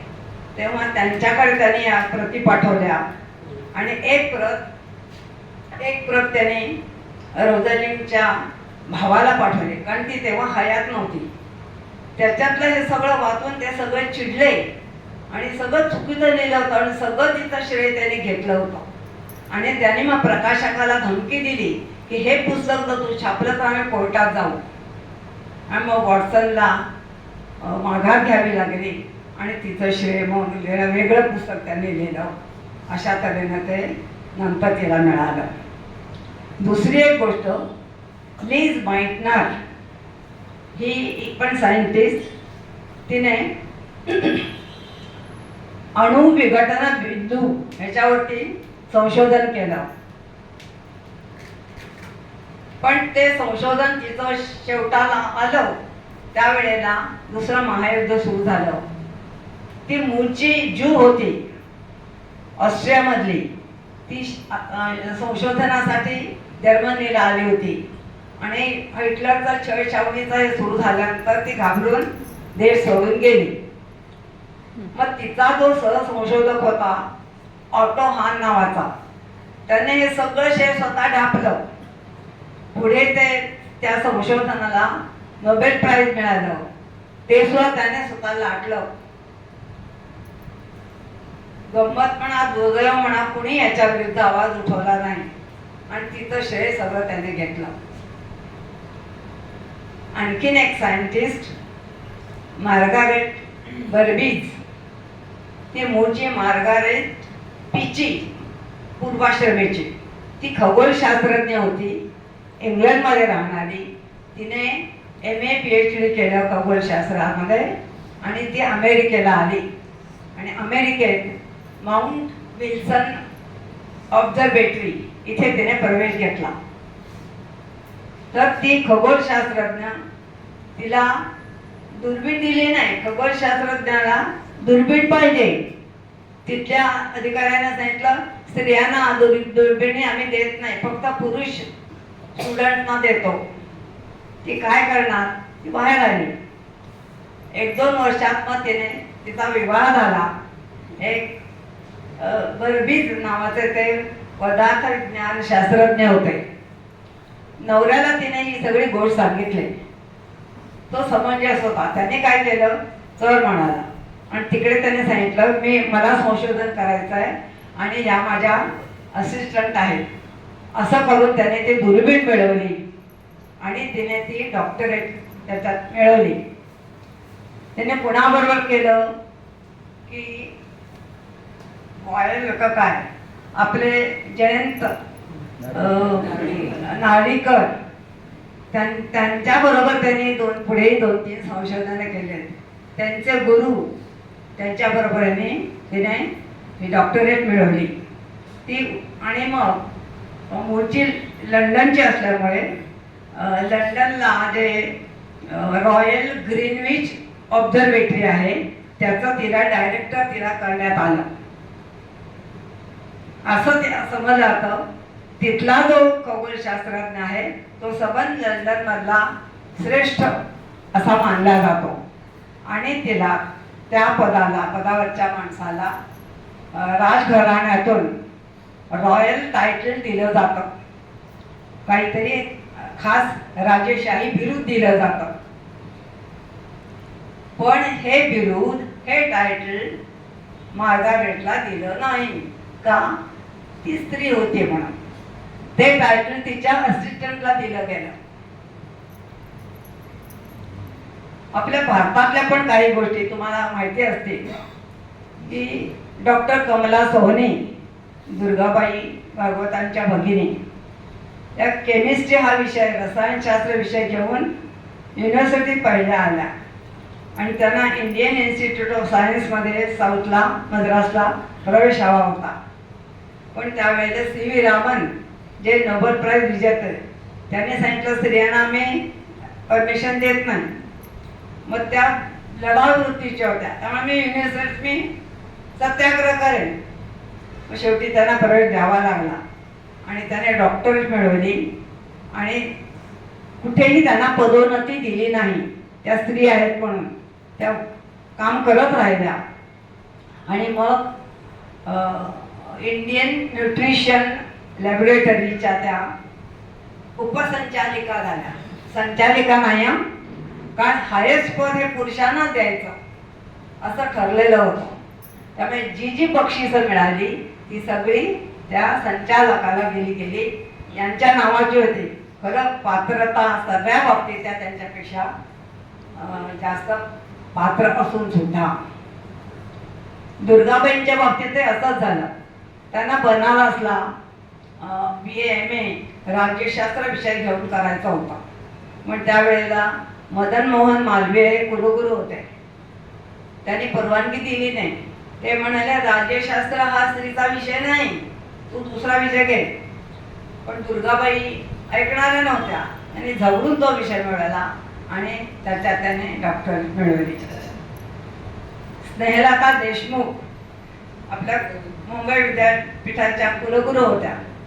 त्यांच्याही बाबतीत असा अन्याय झाला. त्यांना सर्जरीमध्ये MBBSला हायेस्ट मार्क मिळाले आणि त्यांना टाटामध्ये MS करायचं होतं.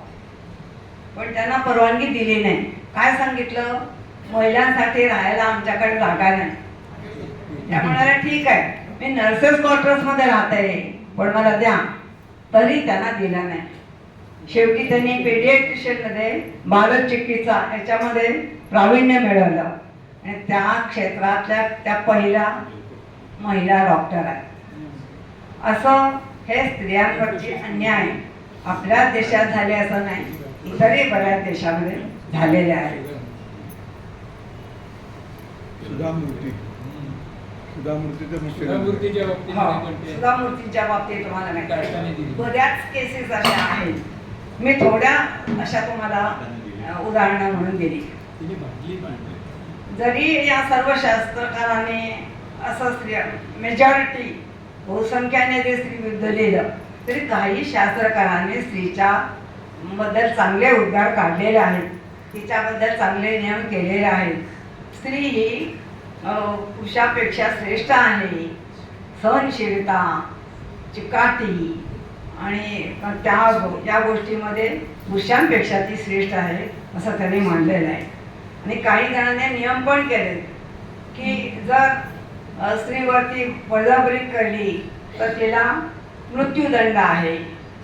एक गमतीचा शिक्षा अशी त्यांनी त्या शास्त्रकारांना लिहिलं आहे, जर पुरुष स्त्रीशी उद्धटपणे बोलला किंवा तिच्याशी रूडने बोलला तर त्याने 1 दिवसाचा उपवास करावा. मला वाटतं आपल्या बऱ्याच पुरुषांना वर्षभर उपवास करायचा असेल, काही जणांना तरी. आणखीन एकाने सांगितलं की स्त्रीचा त्याग केला तर गाढवाचं कातडं पांघरून सबन गावात भिक्षा मागायची. म्हणजे अशा काही मजेशीर शिक्षाही काही शास्त्रकाराने पुरुषांना दिलेल्या आहेत आणि पुरुषांच्या बद्दल चांगले उद्गार काढलेले आहेत. चार्वाकांनी त्यांच्या नैषधीय चरितामध्ये एक मिनिट चार्वाकांनी या पुरुष निंदकांचे अगदी खरबरीत शब्दात लिहिलेलं आहे. ते म्हणतात की मुळात एकतर्फी निष्ठा ही स्त्रीकडून अपेक्षा करणं हे चुकीचं आहे. की गुलामगिरी किंवा वेठबिगारी जोपासण्यासारखं आहे. आणि जर पतिव्रत्य मुळात हा शब्द पुरुषांनी अशासाठी केला, स्वतः तो जो दुबळा आहे आणि ज्याचा स्वतःवरती काही नियंत्रण नाही अशा पुरुषांनीच या गोष्टी केलेल्या आहेत. या पुरुषांचा मी धिक्कार करतो. तो म्हणतो की स्त्री आणि पुरुष हे दोघंही सारखेच कामंद आहेत. मग स्त्रियेला एक नियम आणि पुरुषांना असं का? स्त्रियांना एकदाच विवाह करण्याची अनुमती आहे. पुरुषांनी मात्र वाटेल तेवढे विवाह करावे. अशा पुरुषांचा अशा शास्त्रांचा मी धिक्कार करतो असं त्यांनी स्वच्छ म्हटलंय. वरहा मिहीर याने सुद्धा त्याच्या ग्रंथामध्ये बृहत संहिता नावाचे त्याने ग्रंथ लिहिला आहे. तो म्हणतो मुळात स्त्रीचे चांगले गुण न बघता फक्त स्त्रीच्या दोषांवर टीका करणं म्हणजे ह्या चोराच्या उलट्या बोंबा आहेत. हे पुरुषाचं साप चुकीचं वर्तन आहे. असं करणारे पुरुष दुर्जन आहेत. पुरुष एकांतात स्त्रीची खुशामत करतो आणि ती मेल्यावर लगेच दुसरी बायको करतो. निष्ठा प्रेम हे पुरुषाकडे नाही, ते स्त्रीकडे आहे. आणि स्त्री जास्त प्रेमळ, त्यागी, समंजस आहे असं वरहा मिहीर यांना म्हटलेलं आहे. स्वतः एका दुसऱ्या मनून, तो उदार मनू होता, त्याने म्हटलंय की स्त्री पुरुष याच्यात फरक नाही, मुलगा मुलगी याच्यात. पुत्रेण दुहिता समान, पुत्र आणि दुहिता हे सारखेच आहेत. हे दोघंही आपल्या वंशवृद्धी करतात. दोघंही पित्याला सद्गती मिळावा प्रयत्न करतात. तो आणखीन म्हणतो की स्त्रीला त्याने पुनर्विवाहाचा, विधवा स्त्रीला परवानगी दिलेली आहे. करावं त्याने. स्त्रीला शिक्षण द्यावं, ज्यामुळे काय होईल की आश्रमामध्ये जर शिक्षक जो शिकवतो मृत्यू पावला तर त्या स्त्रीने ती जबाबदारी घ्यावी आणि सर्वांना शिक्षण द्यावं. एवढंच नाही तर तो म्हणतो की समजा एखादा पुरुष प्रजननशील नाही तर त्या स्त्रीला त्याने सांगितलंय की योग्य पुरुष निवडून तिने अपत्य लाभ घ्यावा. आणि शेवटी तो म्हणतो की देवदेवतांची पूजा काय करता, घरातल्या स्त्रीची पूजा करा, तिच्याशी चांगलं वागा, म्हणजे घरात तुमच्या शांती नांदेल आणि घराचा उत्कर्ष होईल. अशा तऱ्हेनं काही पुरुषांनी, काही शास्त्रकारांनी स्त्रीच्याबद्दल चांगले उद्गार काढलेले आहेत. परंतु बहुसंख्य आपण हे पाहतो की त्यांच्यावरती स्त्रियांच्याबद्दल अनादरानं बोलणारे बरेच होते. आता मी तुम्हाला वेगवेगळ्या धर्मातील पुरुषांनी काय म्हटलेलं आहे, धर्मसंस्थापकांनी आणि समाज कार्यकर्ते जे होते त्यांनी काय म्हटलंय महापुरुषांच्या बद्दल सांगते. बोलू शकते ना? मनुस्मृतीबद्दल मी तुम्हाला सांगितलं की मनूने स्त्रियाबद्दल स्त्रीला घराबाहेर काढण्याचा, तिला मारण्याचा, तिचा त्याग करण्याचा अधिकार पुरुषाला दिला आहे. त्याने कसं वागावं, तो सांगेल तसं तिने ऐकायला पाहिजे. ती पापी आहे, ती स्खलनशील आहे, तिला चारित्र्य नाही आणि ती अतिशय कपटी आहे वगैरे वगैरे तिच्याबद्दल त्याने उद्गार काढलेले आहेत. शूद्राबद्दल सुद्धा त्याने खूप वाईट लिहिलेलं आहे की शूद्राने गावाबाहेर राहावं, गाडगे मडके हीच त्यांची भांडी, प्रेतावरचे कपडे हेच त्यांनी कपडे वापरावेत, त्यांनी फक्त ब्राह्मणांची सेवा करावी. त्याला जर कोणी विरोध केला तर त्याचा हात तोडावा, कुणी ब्राह्मणावर टीका केली तर त्याची जीभ तोडावी. अशा तऱ्हेचे अत्यंत कठोर निर्दय असे नियम त्याने केलेले आहेत. बुद्ध, ज्याला आपण शांतताप्रिय अहिंसावादी म्हणतो, त्या बुद्धानं सुद्धा दुर्दैवानं मनुच्याही पुढे जाईल असा तो म्हणतो, स्त्री म्हणजे काळ्या सर्पाचं विष किंवा तळत्या तलवारीचं पातळ यापेक्षा ती घातक आहे. ती मेली तरी पुरुषांना आकर्षित करते आणि निर्वाणीच्या मार्गापासून त्याला ती मागं खेचते. तिला शिक्षण देऊ नये, तिला शिक्षण द्यावं ते पतीची सेवा करावी कशी करावी, सासू सासऱ्यांची सेवा कशी करावी असंच शिक्षण द्यावं असं बुद्ध म्हणतात. ख्रिश्चन धर्माच्या बाबतीत त्यांच्या 2 करार आहेत, ओल्ड टेस्टामेंट, न्यू टेस्टामेंट. नवा करार, जुना करार. नवा करार जरा तरी स्त्रीबद्दल चांगलं बोलतो, पण जुन्या करारात त्यांनी म्हटलंय की स्त्री म्हणजे आग निखारा, तिच्या जवळ जाल तर तुमचा सर्वनाश होईल. आणि सगळ्या तऱ्हेचे त्याने इतके कठोर नियम त्याच्यावरती लादलेले आहेत. त्या काळात स्त्रियांना ख्रिस्तांच्या ह्याच्यामध्ये गुलाम म्हणून विकण्यात आलेलं आहे. अशी परिस्थिती त्यांच्यावर यायची की आत्महत्या करण्याची उद्युक्त होतील अशा तऱ्हेने त्यांना वागवण्यात आलेलं आहे. आणि डबल स्टँडर्ड आपण त्याला म्हणतो की स्त्रीला काही नियम नीतीबाबतच्या कसोट्या, पुरुषाला वेगळ्या, असं तिथं झालं. आणि पुढे पुढे जसं आपल्याकडे झालं तसं बायबलमधल्या नियमांपेक्षा पोप काय म्हणतो त्याचे नियम वेगळे, त्याने अतिशय कठोर आणि स्वतःला सोयीचे असे नियम बोलले. आणि समाजानं सुद्धा पोपचे नियम हे जास्त उचलून धरले. मुस्लिम धर्माबद्दल तर मला माहिती आहे, सगळं मी थोडक्यात सांगते की त्याच्यात कुराणानं त्यांनी 4 लग्न करण्याचे परवानगी पुरुषांना दिलेली आहे. आणि या ज्या स्त्रिया असतील त्या सगळ्यांनी पुरुषाशी एकनिष्ठ राहायला हवं. तिला शिक्षण द्यायचं नाही म्हणजे तिला स्वावलंबन नाही.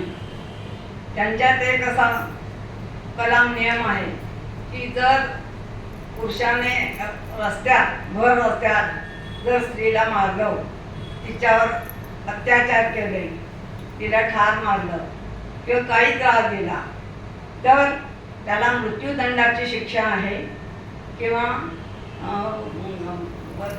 जन्मभर कारावास ही शिक्षा आहे.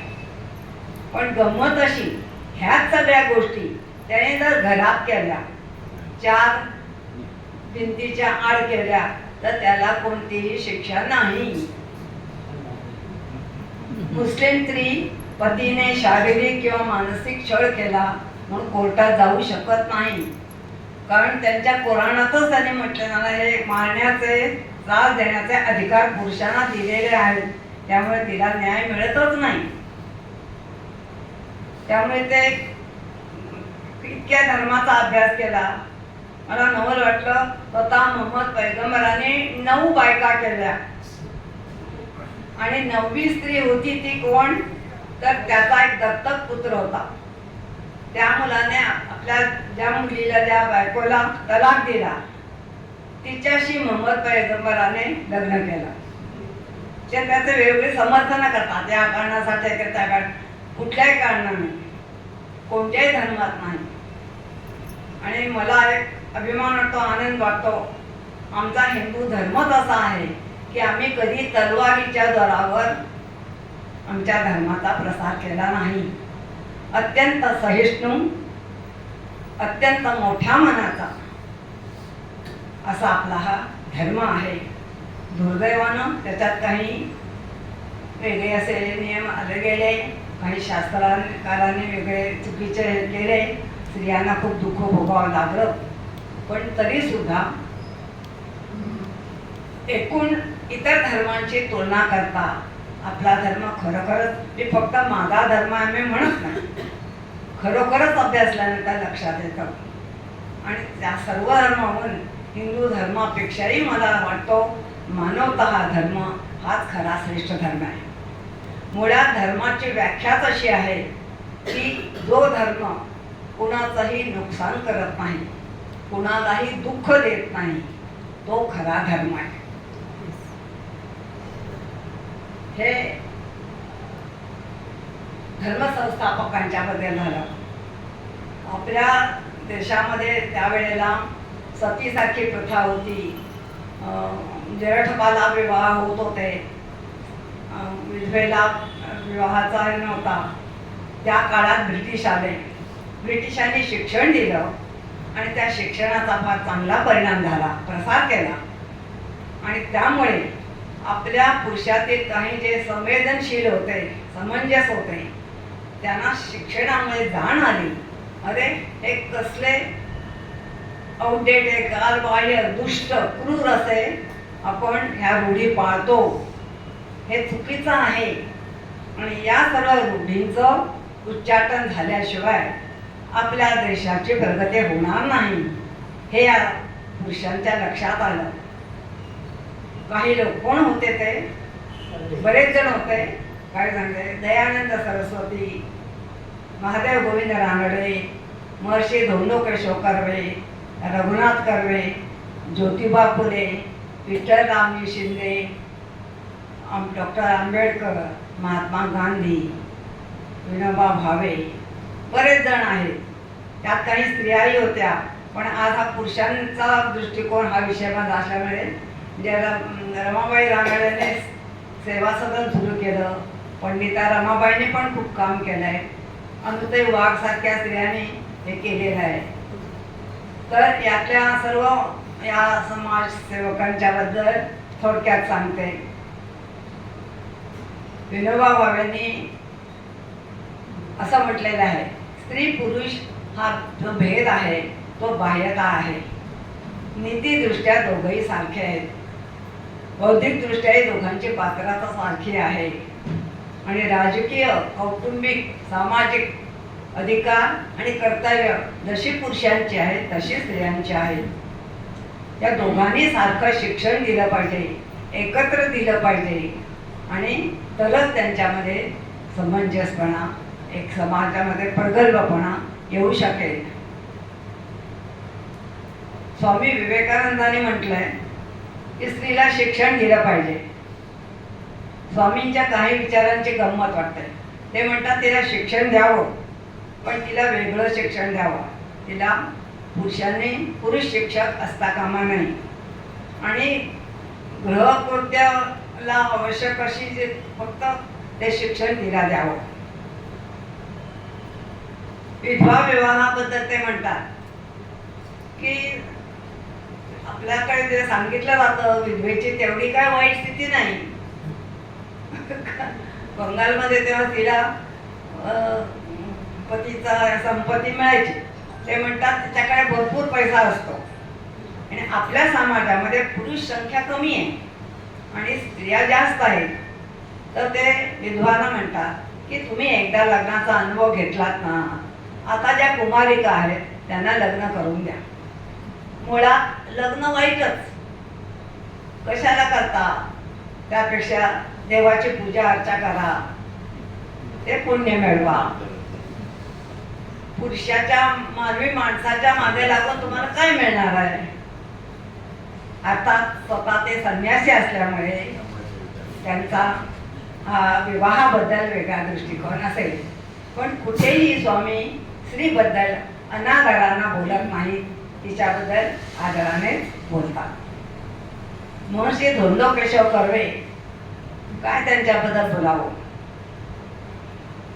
ते म्हणतात की निसर्गानं स्त्रीला एक असं कर्तव्य दिलेलं आहे की ज्यामुळे ती पंगू झालेली आहे. तेव्हा निदान समाजाच्या पुरुषांनी तरी असे नियम करावे की हे जे शस्त्र निसर्गानं तिच्यावर दिलेलं आहे त्याची धार पोथट करावी ते आपल्या हातात आहे. तर तिला त्रास होतील असे कायदे नियम आपण करू नये.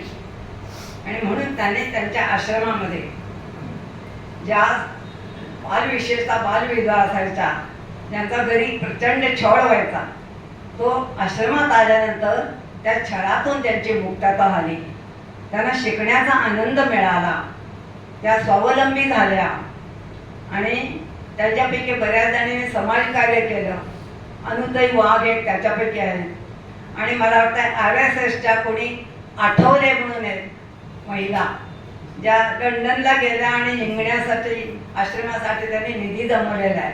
केवढं धार्ष्ट्य, इंग्लिश पण त्यांना येत नसेल, थोडंसं काही शिकल्या असतील, पण केवढं कार्य या स्त्रियांनी थोडं शिक्षण मिळाल्यानंतर केलं. तर हे स्वातंत्र्य, हा जो आनंद धोंडोकेश्वर कर्व्यांनी स्त्रियांना दिलेला आहे, आपण सर्व स्त्रियांनी ऋणी राहायला पाहिजे. मुख्य म्हणजे नवरा गेल्यानंतर आता कशाला जगायचं असं उदास विचार असायचे, ते स्त्रीला, त्या विधवेला जगावं असं वाटावं लागलं. जगण्यात आनंद आहे हे त्यांनी दिलं. ते म्हणतात स्त्री आणि पुरुषांना नैतिकतेच्या बाबतीत दोन वेगळ्या कसोट्या असता कामा नये. आणि जी बालविधवा आहे तिचा विवाह म्हणजे तो पुनर्विवाह नव्हे, तिचा तो पहिलाच मुलगा. आणि विधूर पुरुषाने शक्यतो विधवा स्त्रीशी विवाह करावा असं ते सांगतात. ते म्हणतात मी जे कृत्य केलं त्यामुळे खूप दुःख भोगावं लागलं. त्यांचा भाऊ भ्रमिष्ट झाला. ते म्हणतात तो कायमचा वेडा होईल की काय अशी आम्हाला भीती वाटली. आणि माझ्या लोकापवादामुळे त्यांच्या भावाचा मुलगा, ते म्हणतात मी पुण्यात राहत असताना सुद्धा माझ्याकडे मी त्याला शिक्षणासाठी ठेवू शकलो नाही. त्यांना रेग्युलर परांजपेंच्याकडे ठेवावं लागलं. अशा अनेक गोष्टी या आपल्या कृत्यामुळे झाल्या. आईला त्यांना भेटता नाही आलं. तुम्ही वाचलं असेल की लग्न झाल्यानंतर जेव्हा मुरुडला गेले तेव्हा लोक त्यांना मारायला आले. मग त्यांच्या आईने त्यांना गोठ्यात लपवलं आणि दुसऱ्या दिवशी ते पुण्याला आले. आणि शेवटपर्यंत आईने त्यांना बोलवलं नाही. त्यांना भीती वाटायची की याला मारतील. आजारी पडल्या तरी सुद्धा त्यांनी बोलवलं नाही. मग कुठून तरी त्यांना कळलं आणि मग ते भेटायला गेले. तोपर्यंत त्यांच्या आईचं निधन झालं होतं. त्यांना अत्यंत दुःख झालं. ते म्हणतात संसारी पुरुषाला आईचं मरण यासारखं दुःख नाही, पण मला या माझ्या कृत्यामुळे करावं लागलं. आणि चिडून ते म्हणतात रूढी पिशाचिके वरून धर्माचं पांघरून घेऊन तू अधर्मालाच धर्म म्हणून हिंदू समाजाला सांगतेस, भासवतेस, तू केवढं पाप करतेस असं त्याने कळकळीने, अतिशय वाईट वाटेल आपल्याला असं त्यांनी शब्द उद्गार काढलेले आहे. त्यांचा मुलगा रघुनाथ कर्वे यांनी फार मोठं काम केलं आहे. स्त्रीचे शारीरिक मानसिक आरोग्याची काळजी घेणारा हा एकमेव पुरुष म्हणता येईल. त्यावेळेला किती 12-12, 15-15, 18-18 बाळपण स्त्रियांची व्हायची. आपल्या नरेंद्र दाभोळकरांच म्हणजे 18 का 20 भावंड. नरेंद्र सर्वात धाकटे. ते म्हणतात सगळ्यात मोठा भाऊ 20 वर्षांनी त्यांच्यापेक्षा मोठा होता. ते गमतीने म्हणायचे तो माझा दूरचा भाऊ आहे म्हणून. काय त्या स्त्रियांच्या शरीराची चाळण व्हायची आणि बरीचशी मुलं त्यातली मरायची. म्हणजे मानसिक केवढं दुःख हे फक्त रघुनाथ कर्वेंना कळलं. आणि म्हणून त्याने पुरुषांना सांगितलं की ज्यांना संगोपन करण्याची कुवत नाही, का तुम्ही मुलांना जन्माला घालता आणि त्यांना अन्न पाण्या वाचून मरू देता? हे बरोबर आहे का? तर त्याने काळाच्या खूप पुढे जाऊन द्रष्टा होता तो माणूस. खूप चांगलं काम केलं. आज त्याचा केवढा उपयोग होतोय. मला वाईट असं वाटतं की महर्षी कर्व्यांनी काम केलं पण त्याच्या हयातीत त्यांना त्याचं फळ मिळालं. त्यांना भारतरत्न केलं, सरकारनं कौतुक केलं, सगळ्या समाजाने त्यांना मानलं. पण रघुनाथ कर्व्यांना काहीही मिळालं नाही. आर्थिकदृष्ट्या शारीरिक सर्वतोपर्यंत त्याने छळ सहन केला. बायको वारली तर कुणी माणसं नव्हते, हात गाडीवर घालून त्यांना जावं लागलं. त्याचं खूप वाईट वाटतं. या सर्व लोकांचे आपण ऋणी आहोत. विठ्ठल रामजी शिंदे, विरा शिंदे हे सांगतात, मी जे काय स्त्रियांसाठी थोडं काम केलं त्याचं श्रेय माझ्या आईला देतो. त्यांना 2 बहिणी होत्या. त्याची मोठी बहीण होती, तिच्या सासरी खूप छळ व्हायचा. पुष्कळ तिला मारायचं, उपाशी ठेवायचं आणि बऱ्याच वेळा ते घरी यायचे. एकदा ती आली तेव्हा मग त्या काळात असं मुलीने घरी येणं बरोबर नव्हतं. आई वडील समजावत होते तिला, थोडं सोसायचं जा. विठ्ठलाने सांगितलं नाही, आता तिला परत पाठवायचे नाही, तिचा छळ होतो आणि माहिती आहे ना, आपण तिला राहू, मी तिला सांभाळेन, तिला शिकवेन. आणि आश्चर्य म्हणजे त्यांच्या आई वडिलांनी त्यांचं ऐकलं आणि ती जनका त्यांनी शिकवलं, शिक्षिका केली. पुढे शिंद्यांनी या मुरली आणि देवदासी ज्या असतात त्या स्त्रियांसाठी खूप काम केलं. जोखाई, मकाई, मर्याई म्हणून त्यांच्या नावानं या देवदासी, मुरली सोडतात. म्हणजे हे एक प्रकारचे व्यवसायातच हे त्याला वाव दिल्यासारखं आहे. आणि त्या मुलींचे खूप हाल व्हायचे, अनेक रोगाने त्या ग्रासल्या जायच्या. या सर्वांसाठी विठ्ठलच्या 1891 मध्ये त्यांनी एक संस्था स्थापन केली. स्वतः सेक्रेटरी झाले आणि अशा स्त्रियांसाठी त्यांनी घर घेतलं. त्या निवडून त्या स्त्रियांना तिथे ठेवायचे. डॉक्टर मान नावाचे ब्रिटिश डॉक्टर होते, त्यांच्याकडे ते घेऊन जायचे. त्यांनी बरं करायचे, शिक्षण द्यायचे.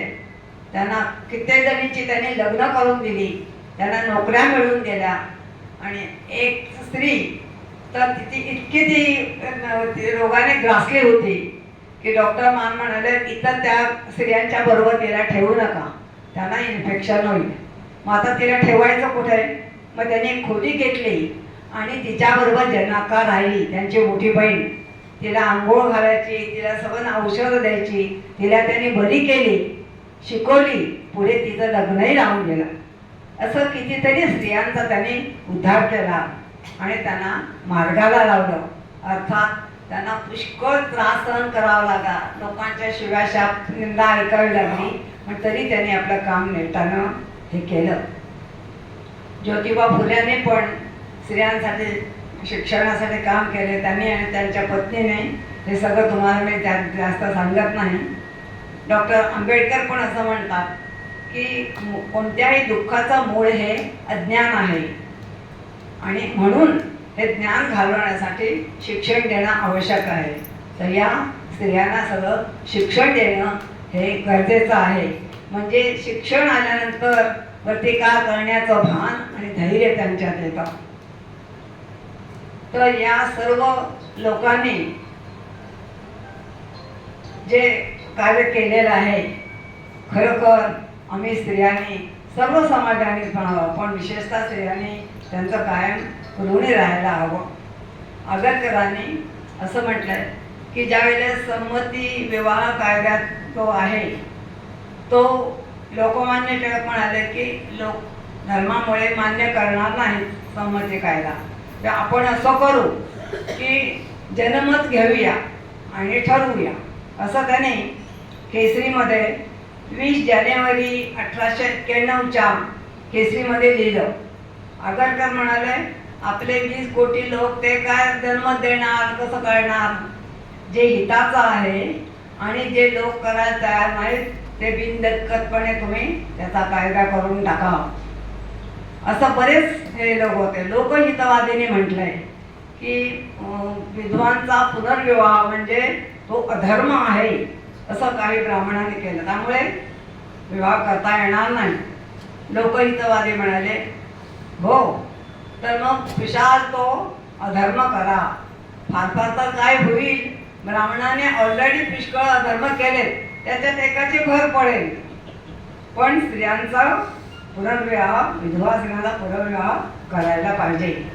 असं बऱ्याच या सगळ्या समाज सुधारकांनी खूप चांगल्या तऱ्हेनं सर्व जनतेचा रोष ओढून घेऊन दुःख घेऊन त्रास भोगून सुद्धा स्त्रियांसाठी कार्य केलेलं आहे. जरी पुरुषांच्याकडून हे सगळं झालं असलं तरी सुद्धा सगळेच पुरुष, सगळे शास्त्रकार काही असे हे नव्हते. आणि त्यातलं जे जे दिलेलं आहे, जसं तर्कतीर्थ म्हणतात तसं त्या प्रत्येक ग्रंथातलं किंवा कुणी काय दिलं, त्यांनी जे चांगलं काय दिलेलं आहे ते आपण पाहावं. जे अग्राह्य आहे, जे टाकाऊ आहे ते टाकून द्यावं. आणि असा जर आपण विवेकानं विचार केला, जे चांगलं काय वाईट काय, जसं मगाशी म्हणाले, तुकोबा म्हणाले की सत्य ऐत्याशी, सत्य असत्याशी मन केले ग्वाही. खरं सत्य काय आहे, काय असत्य काय आहे, हे जर आपण नीट पाहिलं, बहुमतावरती विचारून विसरून राहायचं नाही. नाही मानिले बहुमता. चार लोक म्हणतात म्हणून एखादी गोष्ट करायची नाही. आपण विचारपूर्वक कोणत्याही गोष्टीचा निर्णय घ्यावा आणि त्याप्रमाणे वागावं, असं त्या थोराने सांगितलेलं आहे. मी बराच वेळ घेतला आणि मला इथे बोलायला संधी दिली दळवी साहेबांनी, त्यांच्या सगळ्या कार्यकर्त्यांनी मिळून. मला तर मी सांगितलं त्याच्यातलं सगळ्यांना तुम्हाला आवडलं पटेल असं नाही, मला मान्य आहे. पण जे काही तुम्हाला आवडलं पटलं ते घ्या, ते नाही पटलं ते सोडून द्या. पण आपण सर्वांनी जर विचारपूर्वक निर्णय घेत राहिले तर हे जे धर्माचं जे प्राबल्य आपल्यावरती आहे, पुरुषांनी सुद्धा आपल्यावरती जे अन्याय केले ते धर्माचं प्राबल्य असल्यामुळे कोणीही पुरुष असा दुष्ट आपल्या मुलीला, आपल्या बहिणीला त्रास होईल असं कोणाला वाटत असेल असं मला वाटत नाही. पुरुषांचे खूप चांगले अनुभव मलाही आलेले आहेत. मी तुम्हाला एक स्वतः छोटासा हे सांगते की आम्ही इथं आलो त्यावेळेला मी ट्युशन्स करत होते आणि मी इंग्लिश आणि संस्कृत घेत होते आणि विजय जोशी मॅथ सायन्स घ्यायचे, तेही ट्युशन घ्यायचे. मी त्यांना जोशीने पाहिलं नव्हतं, त्यांनी मला पाहिलं नव्हतं, ऐकून माहिती होतं. 1 वर्ष झाल्यानंतर दुसऱ्या दिवशी टायमिंग ठरवण्याकरता मुलांनी विचारलं तर मुलं म्हणाली, काकू सरांनी सांगितलंय आधी शेराली बाईंना विचारा, कारण त्या बाई आहेत, त्यांना घर सगळं सांभाळून करावं लागतं, त्यांचं टायमिंग आधी ठरवा, उरलेल्या वेळात मी ठरवेन. अरे मला एवढं कौतुक वाटलं त्यांचं, ज्या स्त्रीला त्याने पाहिलंही नव्हतं. म्हणजे दुसऱ्याला समजून घेण्याची वृत्ती ही आहे समाजात, स्त्रीमध्ये आहे, पुरुषामध्ये आहे. तर मला नंतर मी पाहिलं आलेलं आहेत का ते, तुम्हाला आठवतं का? हं, मला एवढं कौतुक वाटलं. माझे मिस्टर पण म्हणाले, कमाल आहे, कोण हा मनुष्य. त्यांची पत्नी जयश्री पण मला, मी भाषण तयार करते, मला पुष्कळ मदत करते आणि खरी व्यासंगी ती आहे, अभ्यासू आहे आणि कमालीची निगर्वी आहे. आपण कितीतरी माणसं आजूबाजूला पाहतो, ज्ञानी असतात, बुद्धिमान असतात, पण गर्विष्ठ असतात, मी शहाणा, असं कधी तिच्या वागण्यात दिसत नाही. बोरकर म्हणतात, मी पण जास्त एकपक्व फळापरी सहजपणाने गळले हो, मी पण त्याला कळले हो. अशा वृत्तीच्या हे दोघंही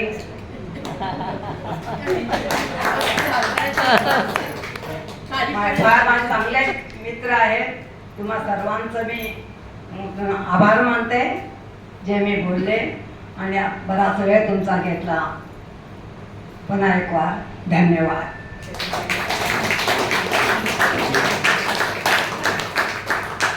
नेहमीच्या शैलीत अतिशय प्रगल्भ अति वादळी विषयावर शरदबाई आपल्याशी बोलल्या आणि बराच म्हणजे हा विषय असा होता की अस्पर्शाचा विषय आहे आणि आपण फक्त ऐकायचो मनुस्मृती जाडी किंवा काय मनुस्मृतीमध्ये, पण आपल्याला असं वाटलं हिंदू धर्म भलतच प्रगल्भ आहे आणि ॲडव्हान्स आहे, सनातन धर्म आहे. तर ह्याच्यात अशा गोष्टी नसतील. जेव्हा बाबासाहेब आंबेडकरांनी जेव्हा हिंदू धर्म सोडला आणि इतर धर्माचा शोध घेतला, कोणता धर्म हे करावा, तर त्यांनी पण हेच म्हटले की त्यांना मुसलमानांनी जेव्हा ऑफर दिली की मला आमच्या धर्मात या, लाखो करोडोची ऑफर दिली, तर त्यांचे जो आमच्याकडे फक्त दलित अस्पृश्य आहे, तुमच्याकडे अख्खी जमात अगदी म्हणजे पूर्ण स्त्रिया तुमच्या बुडख्यात आणि त्या अस्पृश्य आहेत. तेव्हा अशा प्रकारे आणि आत्ता हे विजय जोशींबद्दल जे सांगितलं म्हणजे पर्यायाने मला असं वाटतं की आपल्या सर्व पुरुषांचं आता ह्या देशात पुरुषांचं बाईंनी कौतुक केलेलं आहे. तर हा समंजसपणा आता मला असं वाटतं की बऱ्याच ठिकाणी व्यवस्थित आहे. पुढे हल्लीपर्यंत पण स्त्रियांना पुरुषांपेक्षा कमी वेतन, कमी मानधन असं दिलं जायचं. तर मध्यंतरी आपल्या हिंदी पिक्चरचा काही ॲक्ट्रेसने वगैरे त्याबद्दल आंदोलन केलं आणि त्यांनी तेवढंच मानधन मिळून क्वचित प्रसंगी जास्त पण मिळून त्यांनी कामं करायला सुरुवात केली आणि स्त्रीत्व किंवा स्त्रीचं अस्तित्व त्यांनी पक्कं केलं एकदम की समाजात स्त्रीमध्ये काहीतरी आहे आणि खरोखर स्त्री ही श्रेष्ठ असावी. कारण आहे असं ॲक्च्युली तर यांनी फक्त हा कपटी स्त्री आम्हाला पुढे दिसलेल्या एकता कपूरच्या स्त्री अजून पण आपलं असं होतं की या सगळ्या स्त्रिया म्हणजे एवढ्या एकजूट होऊन कपटीपणा कशा करतात, एवढं काय काय करतात, पुरुषांच्या विरुद्ध कार्यक्रम, सुनांच्या विरुद्ध कार्यक्रम. पण म्हणजे ह्या काल्पनिक कथा प्रकार झाला. एनिवे कोणाला बोलायचं ह्याच्याबद्दल हे अतिशय म्हणजे मात्र फक्त अधिकारी पुरुष साडेसात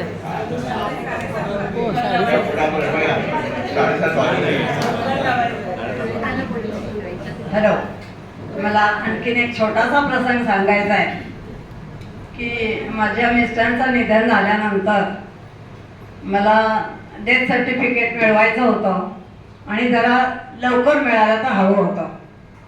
तर मी पुरोहितांकडे चौकशी केली की आपल्या संघात कोणी म्युन्सिपाल्टीत असेल तर मला लवकर मिळेल का त्यांच्याकडून. ते म्हणाले जी काय कागदपत्र आहेत ती घेऊन माझ्याकडे या. त्यांच्याकडे दिली आणि या ग्रहस्थाने स्वतः तरा खेटे घालून उन्हाचं, ते काय 25 वर्षाचे तरुण नाही पण मला म्हणाले तुम्ही उन्हाचं जाऊ नका. आणि मला असं ते ती डेथ सर्टिफिकेट त्याने मिळून दिलं. त्याच्यात एक नाही 15 कॉपीज. मला हे माहीत नव्हतं, जास्त घ्या कारण बऱ्याच ठिकाणी ओरिजिनल द्यावं लागतं. आणि असं हे बंधूच माझे खूप त्यांनी मला मदत केली. थँक्यू. एक जरा बोलायचं आहे.